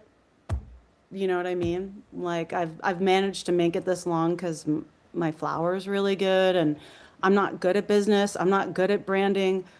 I don't have the most. I'm not the greatest at like social interactions, like all these things. You know, I'm kind of a weirdo, and The but my first couple of flower. things I understood and could agree with maybe, but then the last thing I was like, no, come on.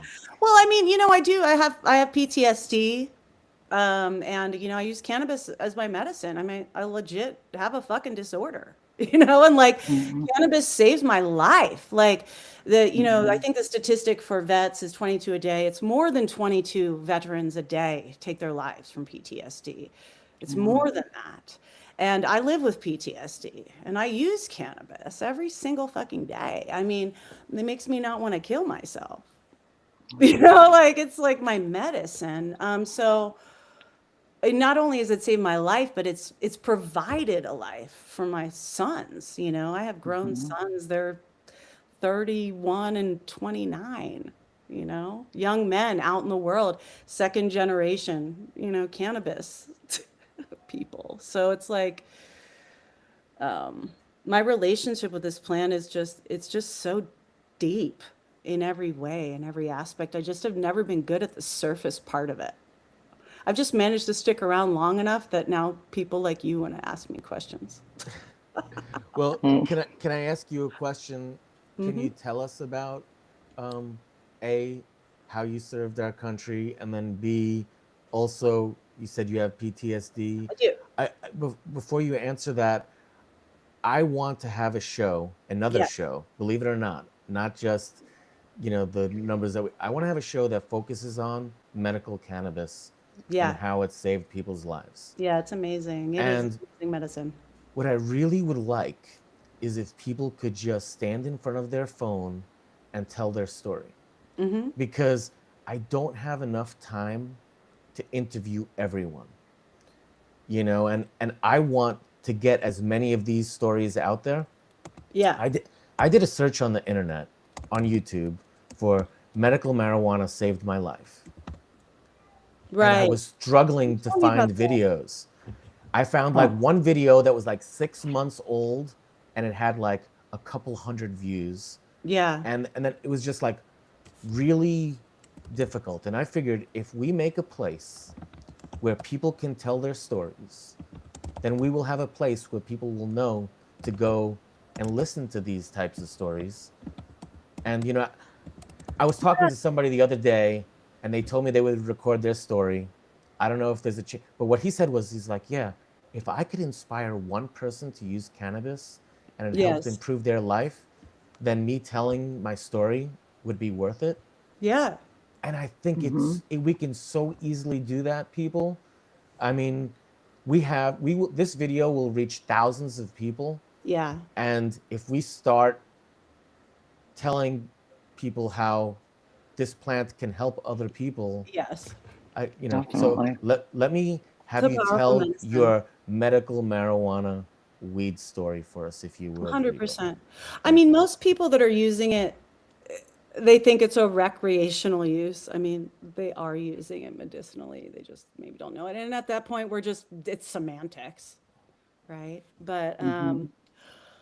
for me, I'm not a vet. I'm not a veteran. Much respect to any veteran who is a veteran. But you know, all kinds of people can get I PTSD. thought you said something like that. I'm sorry if I I did misunderstood. I did mention veterans because the statistic is 22 veterans a day commit suicide due to PTSD. So I do hold veterans in my heart with PTSD because I live with PTSD, and a lot of veterans do as well. And so in that way, I have a space in my heart for them.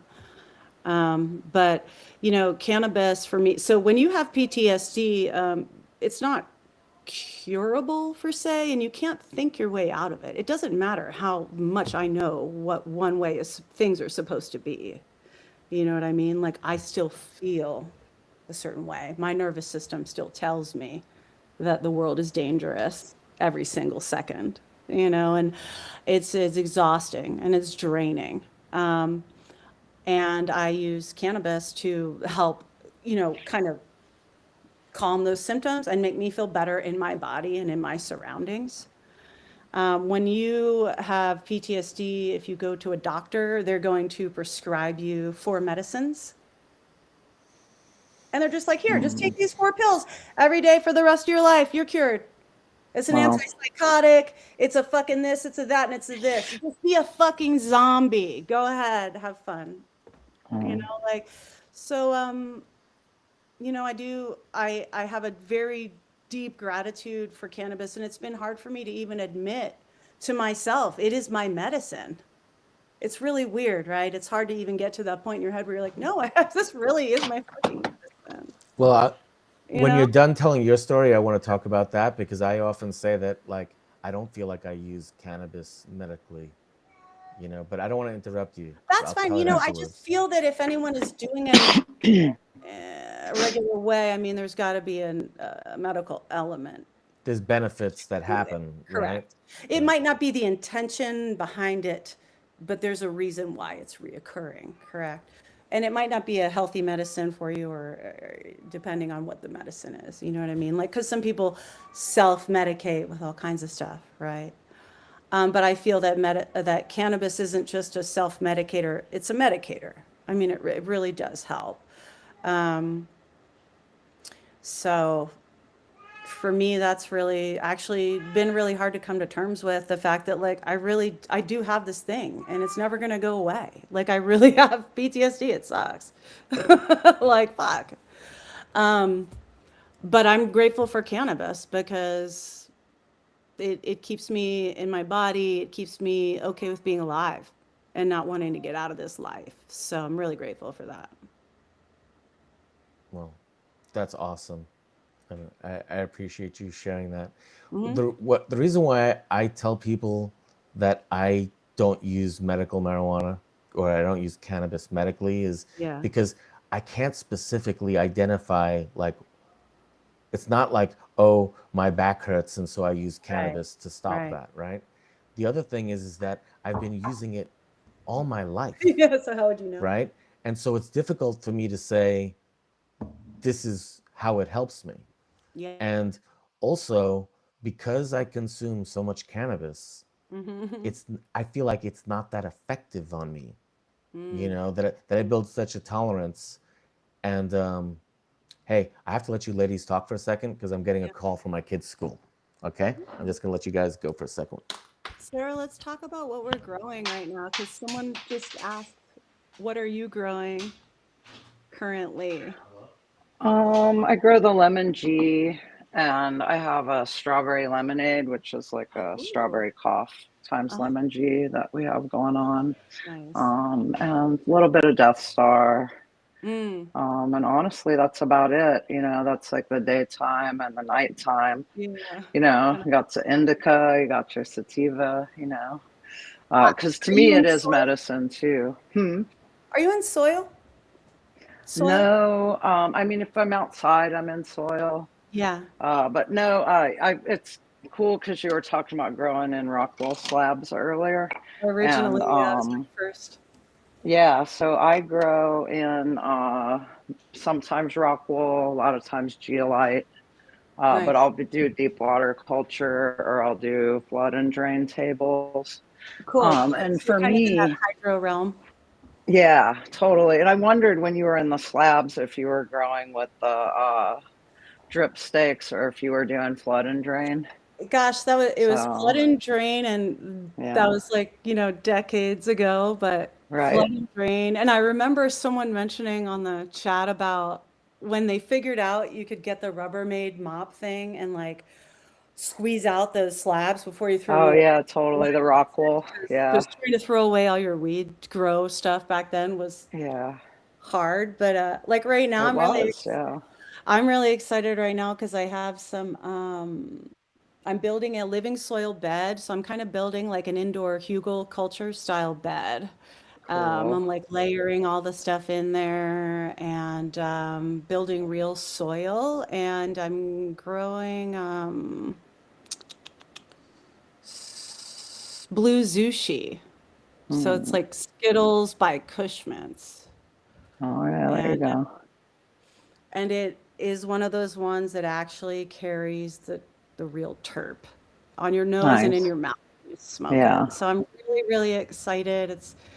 It's been a minute for me, so I'm like just I'm so happy this little baby's dropped in my lap, and I'm like at that beginning phase, and just getting everything all so many little nitpicky things when you're setting up a new little thing. You know what I mean? It's like, oh my Yeah. God, all the little pieces and parts of like getting a system working again. But Hmm. Yeah. Yeah. Outside, I grow in soil, obviously, and I'll build up the soil with worm castings and yeah, usually like a phosphorus back guano. hmm, Right when they start getting their flower sets yeah, and stuff, and then pest management.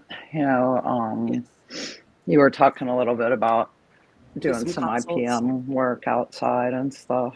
Um, Yeah, I love when you keeping were the growing. plants healthy and veg. I Hmm. mean, I think that's something a lot of farmers overlook. They kind of chase problems rather than prevent problems. They Right. react to a problem rather than preventing it. Yeah. So, you got to get your system right from the get-go kind of thing. And Hmm. yeah, IPM is a huge part of that. It's like just getting rotating your foliar sprays at the right intervals throughout your entire veg will save, I mean, you'll never have a problem in flower. Yeah. Just do it all right in veg.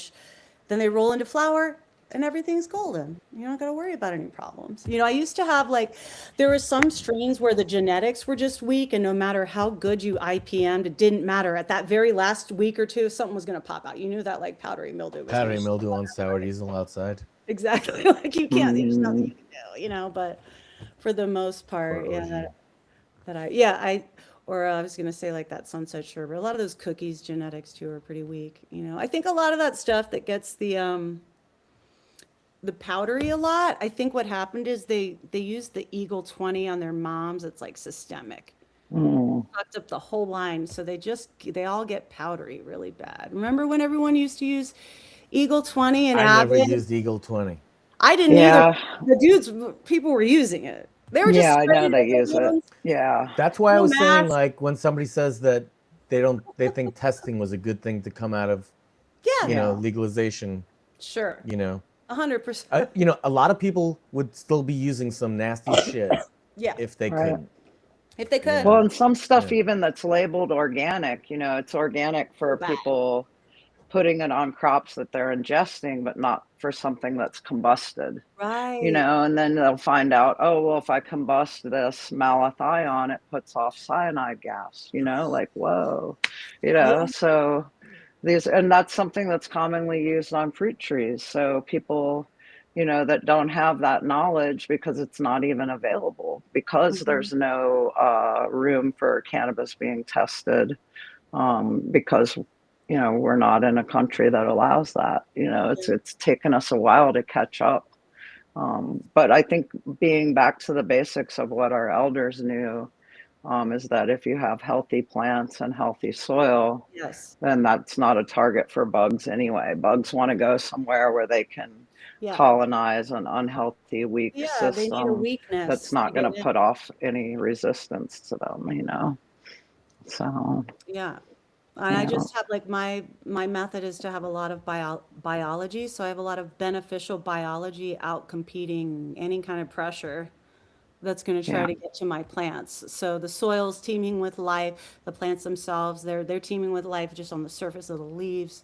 I make all of my own food. I run Korean natural farming. I mean, in my 30 years Oh, of farming, cool. I've come Yeah. down to this point, right? Like I've gotten to this point where everything my plants eat, if it's a food, I've made it. So right now I have like buckets of fermenting fish and fermenting fruit and fermenting herbs in my garage. Hmm.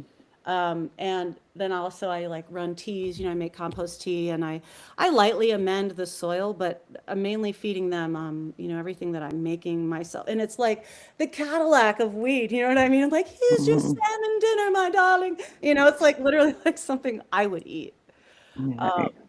But it's just been so like rewarding learning how to run that system and make all of my own foods and like use them. So that's Yeah. really cool.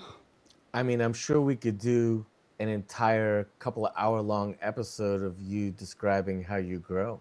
And I Yeah, think maybe really, we I'm a should do that. cultivator more than I'm like, yeah, I definitely have a lot of cultivation knowledge for sure. That's my thing. I mean, like, I'm like a perfectionist and I'm very competitive with myself. So You I'm know, always I always say the same better. thing. It's like, I just want to do better myself. And I'm not really that concerned about like what everybody else is doing. I just want to do, you know, and when that person called up, because somebody, and I don't think I mentioned this, but one of Saraquoia's followers messaged Uh-oh. me. No, Called you? eh, no, she messaged me and she said, "Would you be open to some criticism about your podcast?" And I was like, "Absolutely. Here's my phone number." I was just, you know, and she said, and I could read it, but I'll try to just, summarize. Just She said paraphrase. that, number one, she was a little bit disappointed that we didn't give Saraquoia enough time to tell her story, and that, we interrupted too much and then we told stories. And so they were like, and then the other thing they said was that, oh, that it was too long, that the podcast was too long, and that they felt like over 3 hours, was a bit much. And Okay. so my response was that, number one, we're gonna definitely do another show with Sarah Koya where we're focusing on her, where she Okay. can, continue to tell her stories. And as far as making it shorter, we've tried, but it's like It's hard, just huh? not the way. Like I wanted to make a 15-minute episode because Reddit only allows you to post 15-minute long videos. So Okay. I wanted to make like a 15, and I couldn't do it. Yeah. I can edit some content down to that. And we're gonna, I post shorts and stuff like that, which, if you don't want to listen to 3 hours of Gaby rambling. Mm-hmm.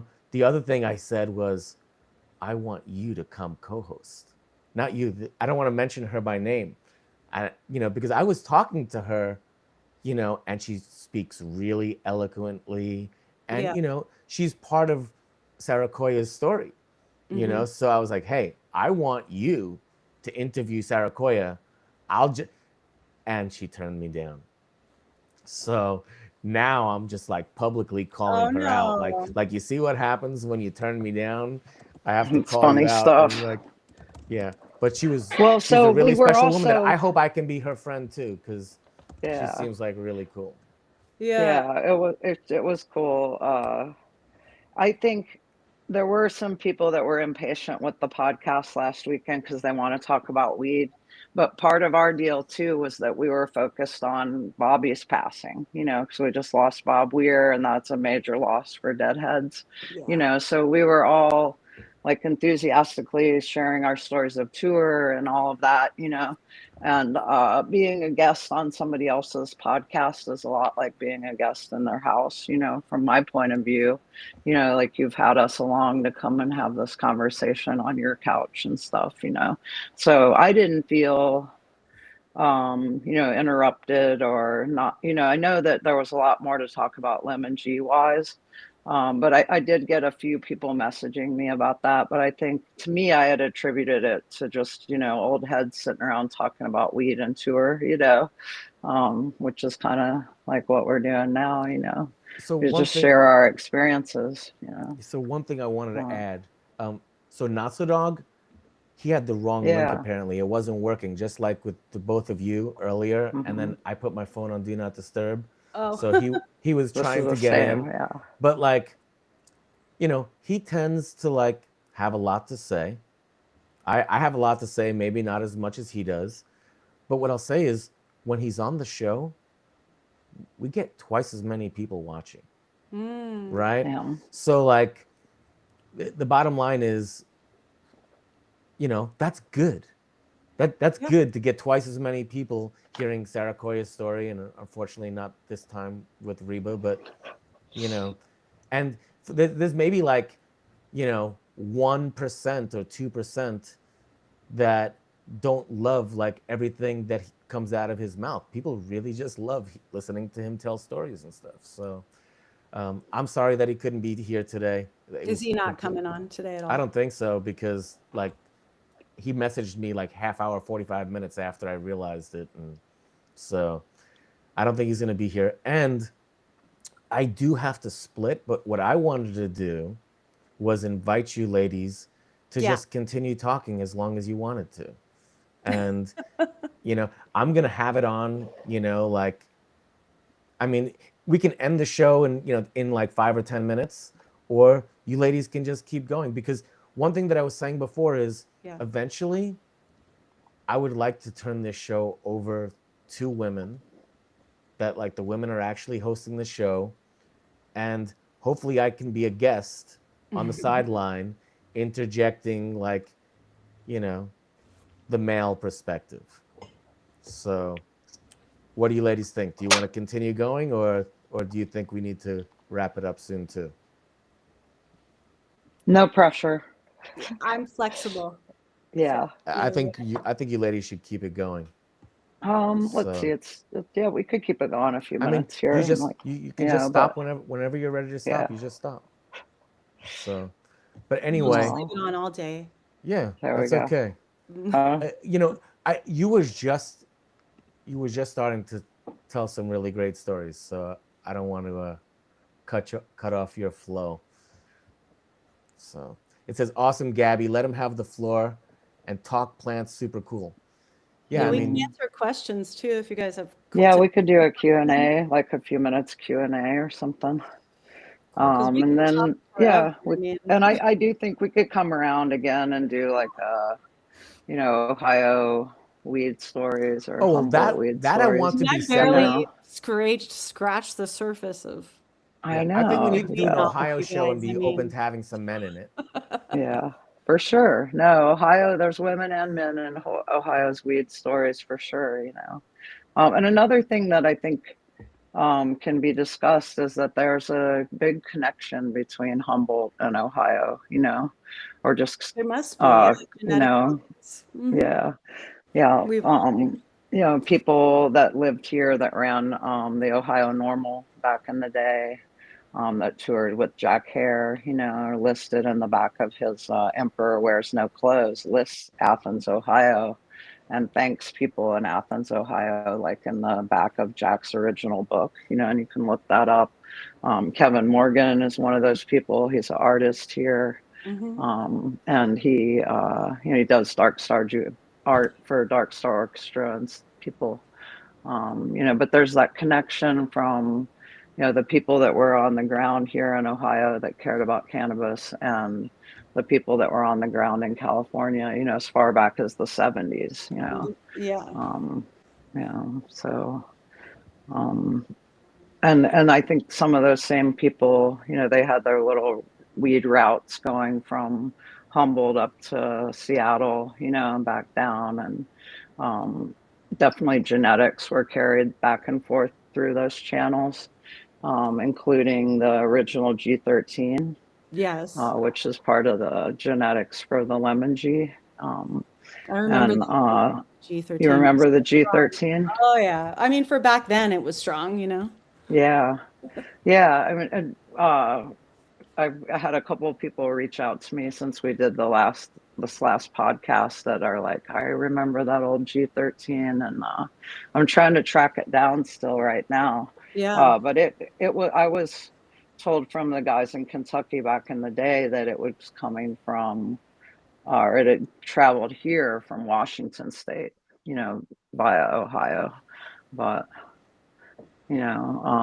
so Yeah. they, there's a connection there between our two regions anyway. And we're familiar too, as far as Athens and Humboldt, in that, people have been kind of carrying that torch here for a long time. Yeah. It's definitely supported our economy in a lot of ways that, maybe even our elected are not real clear about. And like Meigs County, there it has legendary weed, Meigs County Gold, with some of the original kind bud that people had. Hmm. And it's a rural area where there's hills and people, that were out there gardening their stuff Like back in the property. day. Yeah, yeah. And whole families at fall harvest time, grandmothers and kids sitting I love around taking care of the harvest. Yeah, I love that. Yeah, I yeah. didn't really realize that about Ohio, but I had an intern once come work on a farm I was managing, and he was from Ohio. There's a cannabis school there in Ohio. Yeah, in Cleveland they have one. Uh-huh. Yeah, Well, yeah, so he came out and worked on the farm, and I remember thinking, cannabis school, Cleveland, what? right. So yeah, Yeah. Yeah, that was kind of an offshoot of activists that were working in 2016, that had worked on our medical campaign. yeah, And it's starting that school took a lot of guts, actually, and they were ended up having the same kind of accreditation that like a hairdresser would get, as oh, far as what kind of school they were, where they were. oh yeah, yeah, You know what I mean? Because there's different definitions for different types of schools, like universities and colleges, and they all have different right. things. But they could be a school, a Cleveland school of cannabis. They can't be a Yeah, university, I you see. know. Totally. But that still took a lot of courage for them to To do take that. those steps, Yeah, and and and somehow a they lot of people have been able to get their made game connections started from with there. farms, out in Humboldt. They were getting their Yeah. students out there somehow. So I don't know if maybe the student found the placement Huh. themselves, but Yeah. yeah. So where did the other growers come from that you guys had there? Just On that up farm. out of the woodwork? Yeah. And that was a situation where I was hired to manage the farm, and I was told I was going to have, a regular 40-hour week or something, and they were going to bring employees on, and they didn't bring employees on. They gave me an intern a few months in. I was working 80-hour weeks. We Oh, would bring in random staff when we had big push days, but other than that, it was wow. a pure, I mean, me, labor of love. I still loved what I was doing, but on the farm owners end, it was pure exploitation on their behalf. Yeah. Yeah. But the intern was a blessing. I mean, he might even be watching right now. Shout out Tyler, the intern, if you're watching. Oh, that's cool. It's so cool to like give someone that experience of like, look, I know people are taught recipes, they're given recipes, but are you taught to respect this plant? Are you taught to approach the plant with reverence? Are you taught to really look at the plant? Are you taught to connect with the plant? And I really I felt really honored to impart a little bit of that to this person who maybe can Yeah. kind of plant that seed in themselves and take some of that out when they're interacting, in this Hmm. stuff. Because that's something that doesn't get passed on, I think, all the time. Love, I think Love, that's the most important ingredient for sure. it responds so Uh, well. Have you ever heard about that theory that cannabis responds to the pheromone signatures of the people that are cultivating it? So it biologically changes its composition depending on your pheromone signatures. So you're around it and it's responding to you while it's growing. wow. I haven't heard of that, but I can imagine it. Yeah, it doesn't Most definitely. because you know Yeah. how your vibe goes onto a plant. Think about some couple that fights all the time, but they know exactly how to grow great weed. But then their weed Yeah. always tastes like shit for some reason. It's because like the Yeah. energy is always bad around the weed, you know? Huh.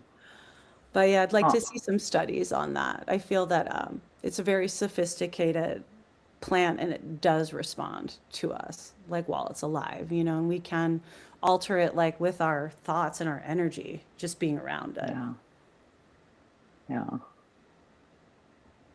And I had a friend that used to play music to his plants all the time, and he was like, I'm like, do you play it night and day or just when they're awake? Or what do you play this music? Yeah. Do they But let he it? would swear by that. He Yeah, swore by plants need this music. He grew good weed, you know. So yeah, maybe yeah. it There's wasn't some, like angry music. It was like, right? I know, I was chill wondering if music. it's like death metal Uh, or, you know, yeah. you know, Buddhist monks or you I used know, to play like nature sounds in my indoor room, you know, like birds and wind and stuff. you know. Well, do you see any questions in this chat? Let's Wonder see, do what's we have going any on over there. cultivation questions? How did you first start smoking? I would definitely want to hear about the foliar spray practices and what you use. Do you plant from seed every season? A lot of questions. Hmm. Saraquoia, have you ever had illudium? Illudium, yeah, that's there's people around here in Athens that still grow Is that a that strain? strain. Yeah, it's around. Um, and it's a good one for sure. Yeah, I've never heard of that one. yeah. I don't know what it's a cross of, honestly. Um, but it's a little niche craft weed. I Mm-hmm. don't know if they were bringing anything up. Mm, Sprays um, during veg. mm-hmm. Um, outside, we would spray with that BTI, the Bacillus. Oh yeah. hmm Um, and that was for the prevention of caterpillars. Oh, sweet insects. So It's bad out there. yeah, they're terrible. Mm-hmm. So, but if you spray them with that BTI, it's a living, bacteria, Bacillus that stays on the leaf. And Yeah, then when the caterpillars bite it, it interrupts their life cycle or that's gets in good. their stomach. Um, but during flower, there's very few things I would spray on my plants. Sometimes hydrogen peroxide water if Mm-hmm. they get bugs, because when it evaporates, then it's just water. Mm-hmm. And Yeah, like used to it. it'll knock back some bugs. So, uh, I'm pretty hardcore with my IPM. My IPM pretty I know generally the pests and the pressures that we have out here, so I know what I'm trying to prevent. So I'm always trying to prevent all throughout veg, all foliar, pretty much every other day, the entire veg cycle. So they're always getting foliared or fed something that has an IPM element to it every other day. And I rotate from between homemade things like I make biodynamic preparation 508, which is a fermented horsetail. I make my own lactobacillus by like, you can look up a recipe for how to make mhm, lactobacillus, but you just sour like milk and boiling, yeah, ice right on. water and stuff Rice, to yeah, beat bacteria.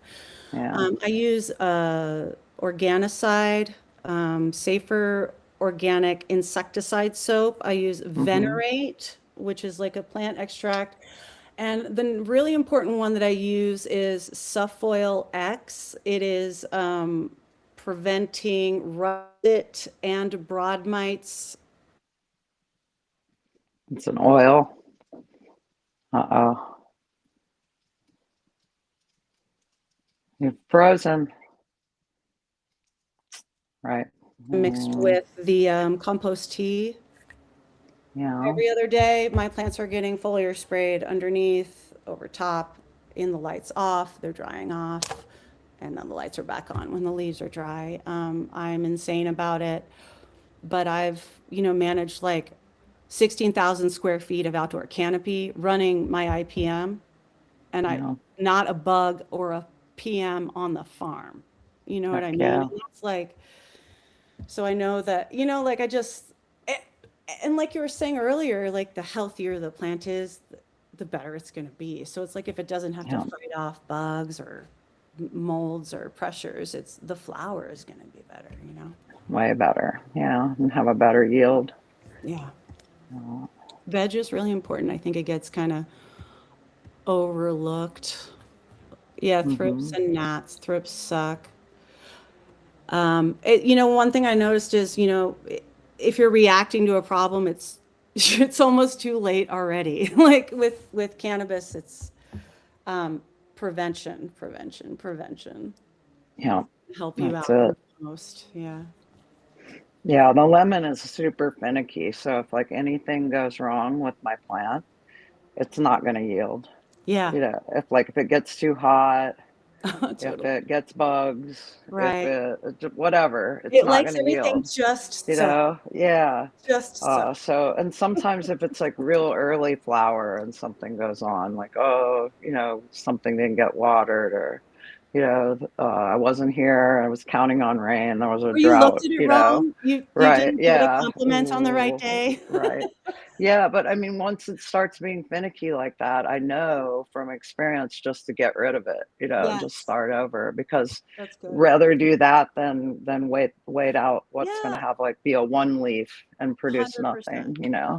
It's good So you know that and you can accept it's okay, guys. It's okay to kill unhealthy plants. yeah, We can do totally. Just that. get them out of the We way. can Don't let get them rid of take up unhealthy space. Hmm.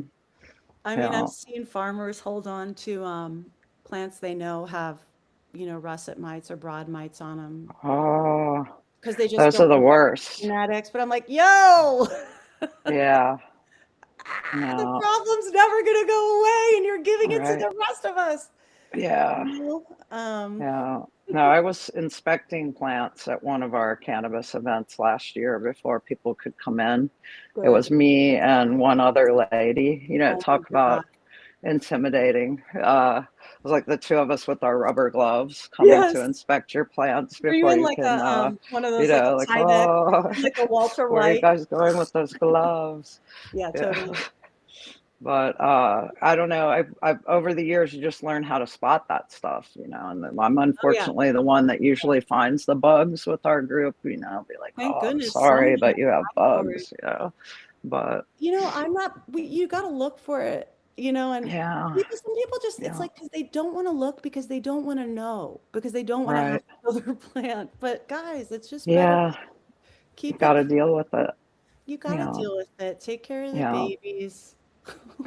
yeah. Well, Cleanliness is huge. It's huge. it is. And it doesn't If have to be like there's, sterile. It yeah, has to be clean. yeah, yeah. Just like sweep up all the dirt, Yeah, though. like You feng know, shui. yeah. Plants like feng, they like airflow, they like clean. Mhm. They're like, yeah, they're so Yeah, energetic, they're so susceptible. yeah. They're so responsive. And like, that's one of the things I love about them is how responsive they are. They're just 100% honest, unlike people. Huh. This is just That's like, they it. tell you the truth. That's it. Yeah. Huh. I have a microscope that uses my phone as its.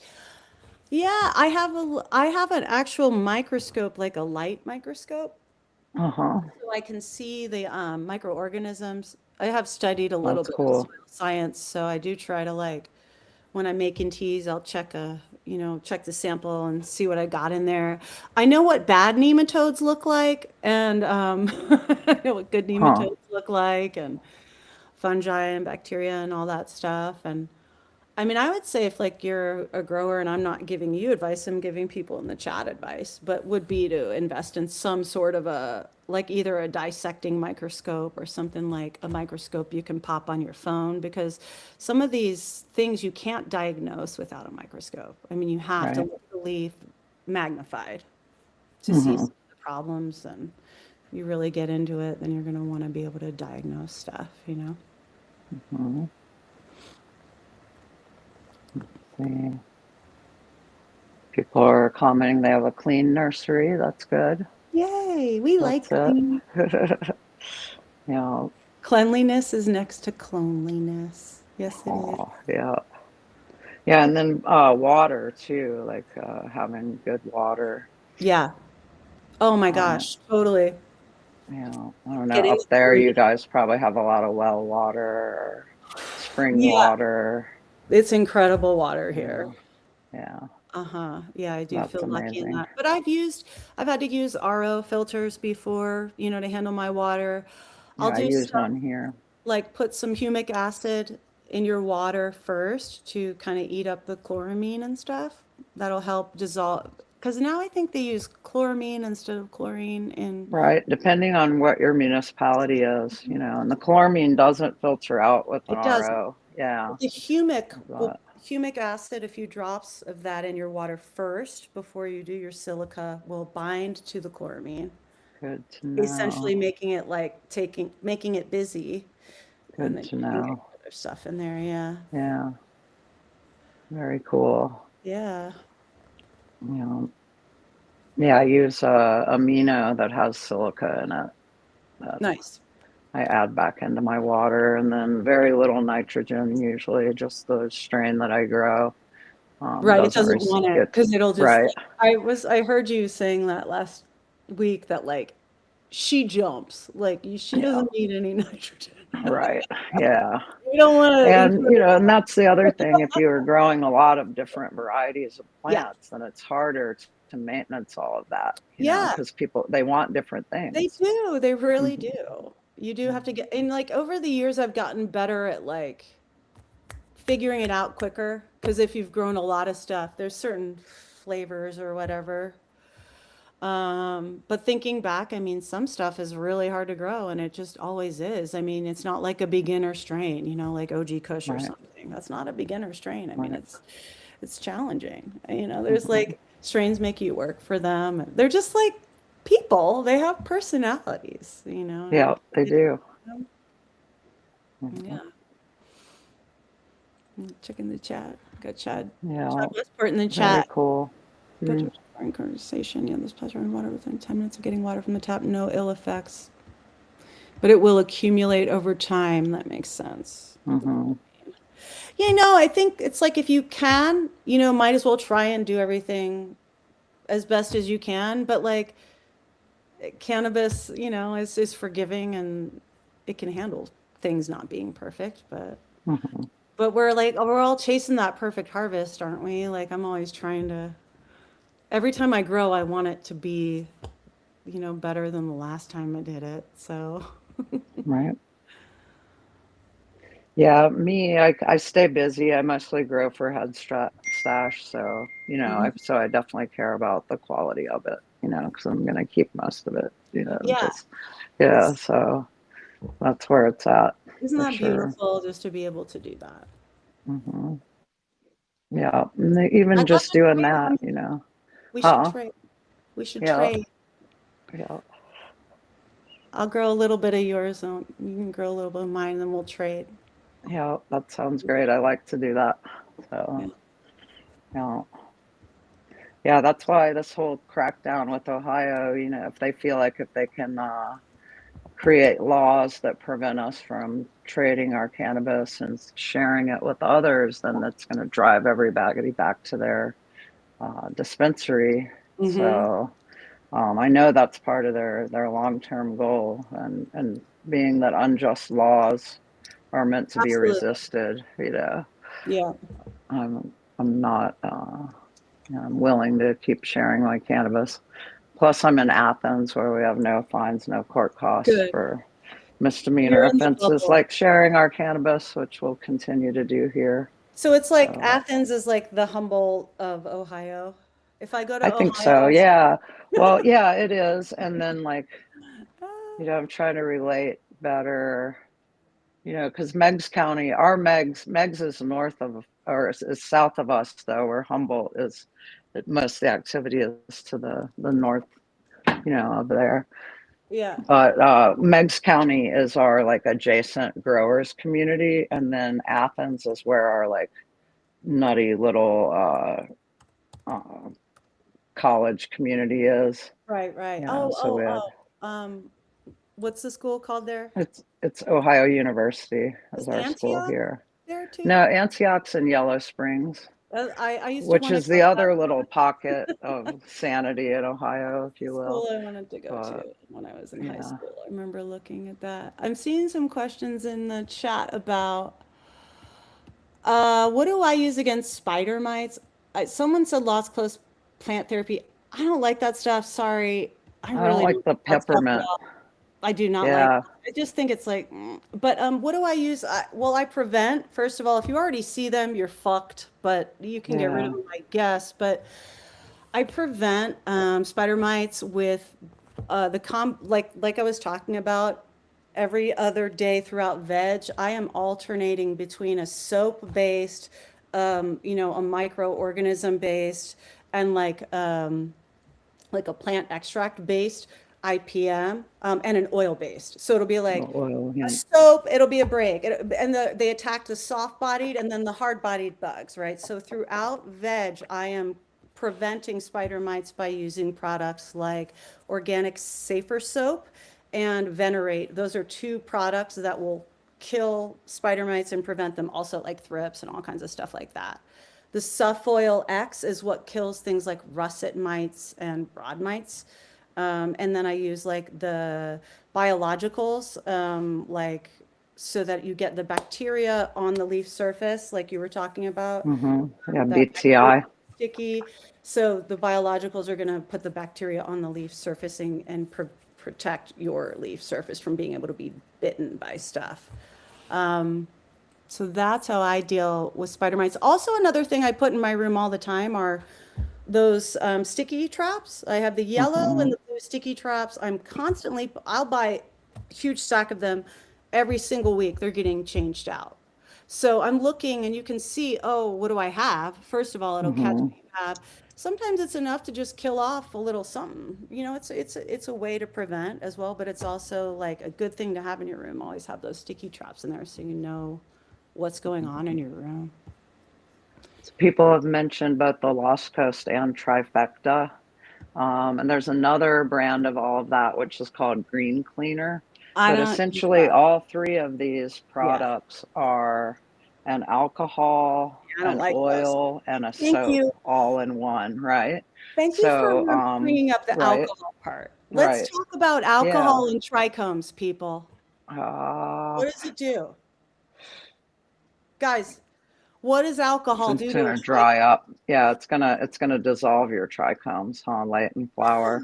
So Yeah, let's not spray alcohol on our plants, guys. yeah, This is yeah. not, this seems to me to be like, I'm glad, it's cool that you arrived at it. Like you already thought that about those products too. Like you don't really use them, huh? Because Right. No, it no. doesn't make sense. Oils specifically too. I don't really like to have an oil in there, especially if it has like peppermint in it, like the Mm-mm. Lost Coast does. Yeah.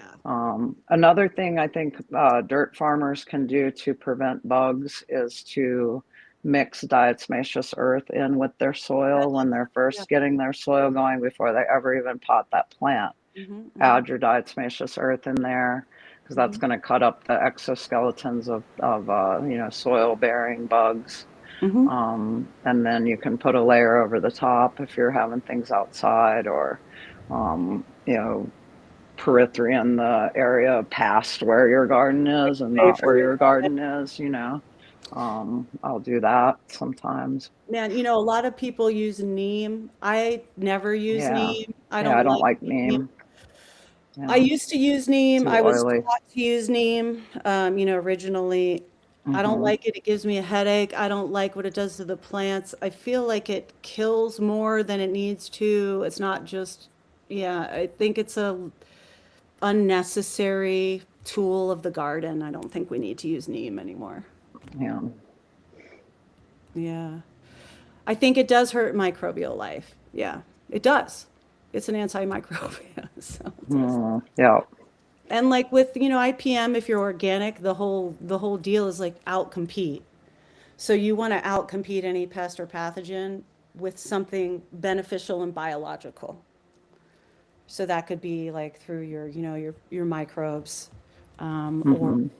through whatever it is that you're putting on the surface of the leaf or whatever, which might be microbial, or it might be like a plant extract, or it might be a soap-based thing or whatever. Yeah. Hmm.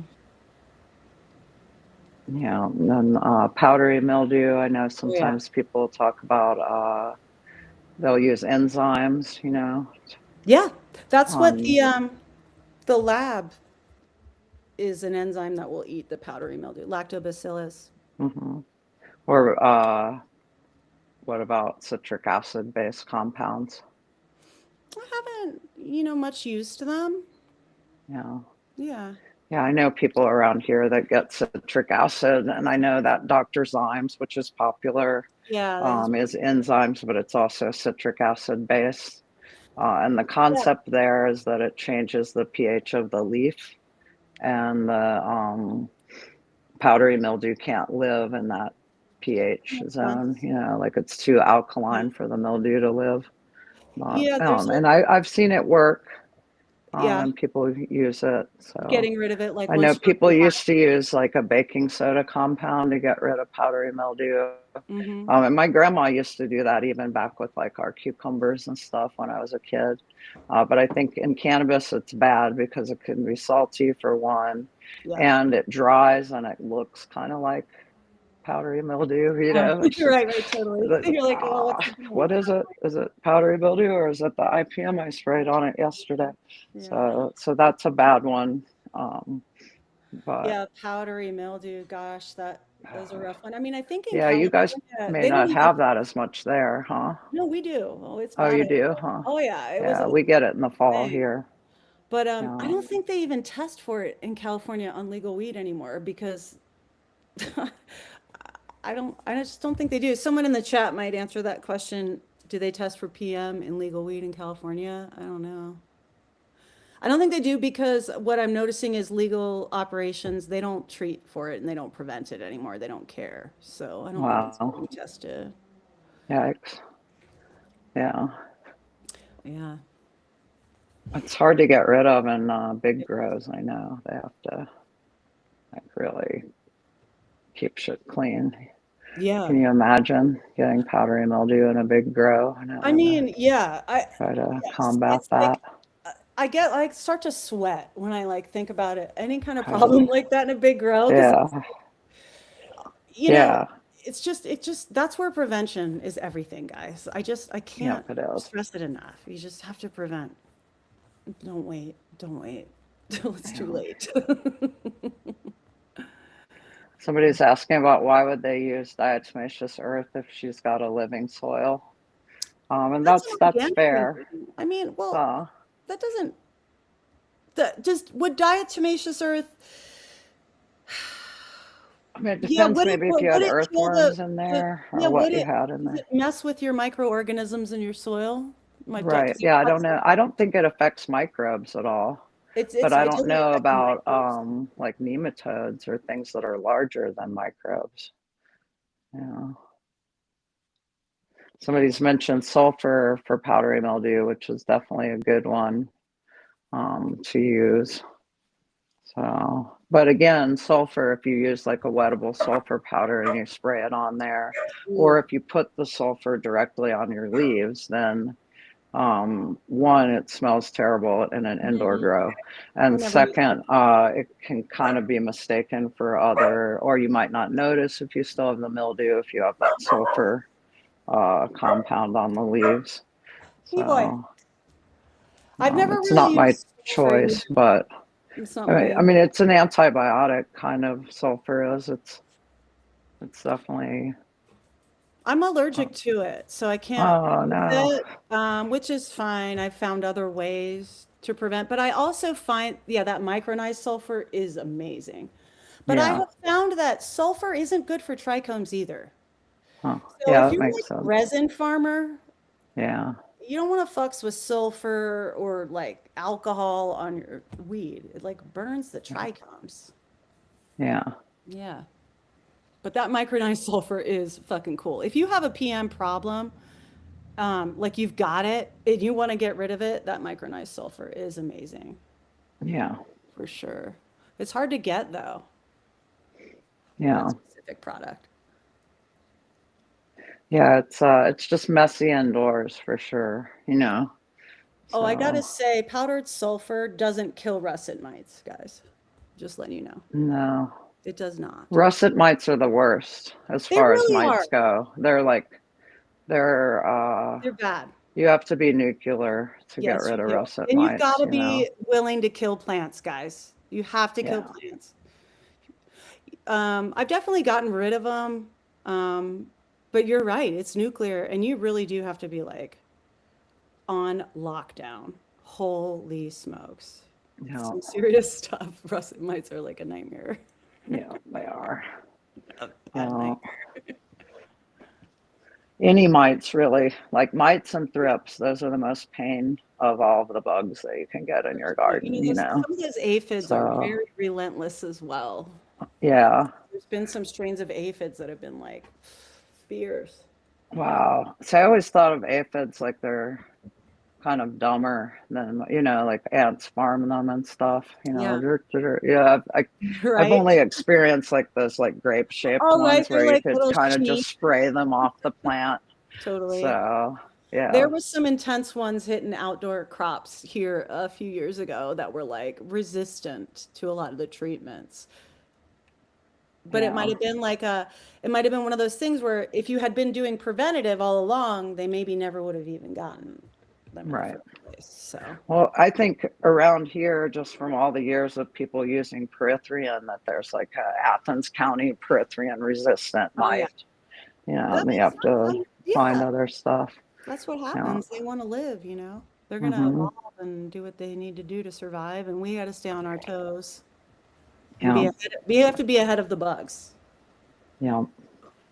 with their evolution. Yeah. Yeah, and they can multiply quite rapidly depending on how warm it is out too, you know. Uh-huh. So I agree with like kind of just the getting rid of all of it and starting over when I get bugs. That's If what it's I've bad. found to be the best way over time. Dude, and with tissue Mm. culture nowadays, I mean, really, I mean, because in the past it used to be like, well, fuck, what if you have this strain and you really don't want to get rid of it and you don't know anyone else that has it, so you're going to hold on to it, even though it has the bugs, right? Right. But nowadays, like, you can at least do a tissue culture where it's like, I can kill everything and I can take this piece of tissue and get it cloned, and now I have my plant and it's clean again. So that's cool that that Yeah, exists. that's way cool. Yeah. Yeah. Yeah, and I think they're talk about with the tissue culture too, bringing back genetics, like making them more stronger, Yeah. like they were in their earlier times. You know, the So only thing that's I would interesting to me. tell people Um, never to give them the real name. Just call everything Blue Dream, guys. Stop giving these companies our genetics and the names of our genetics so that they can fucking make money off of us later. yeah. If you ever give your weed to, a tissue culture place, or what was that thing up in Oregon? There was that shady thing where they were mapping the cannabis genome and they ended up fucking everybody Huh. over. I don't know if Wow. you heard about that, but Yeah, I've anyway, had people ask me when I'm going to enter mine in competitions and stuff, and I'm like, why? You know, so that you guys can, you know, take this and run with it. You know, or like right. how is that beneficial to me, you know? Yeah. So Stay yeah. skeptical of the system. Hmm. Yep. Yeah. Yeah. All right, Yes, lady. Well, it's Phylos. three That was the o'clock, shady huh? shit. Phylos. Huh? Phylos fucked everybody. They did. I remember. Yeah. So yeah, just don't tell them the real shit. If you ever get your stuff tissue cultured, let's all agree it's Blue Dream. Yeah. Blue Dream number 4. Blue Dream number 4, 5, 6, 7, 8, 9, 10, 11, 12, 13. Yeah. Yeah. Sarah, thanks so Cool. much. It's been really good Yeah. Thank talking. you, lady. Yeah, it's Hopefully been we can fun. chat again and talk Yeah, about we should something so hyphy. get get some more girls in here and Yeah, let's chat have it up. fun. Talk about our different methods and stuff. Yeah. So, yeah. Very cool. Well, everybody, thanks for listening. Yeah, thanks for Um, being here, yeah, peoples in the cool. chats. All Reach right. us out on our things if you want to talk to us. Yeah, that's it. All right. Peace, y'all. Bye. Bye.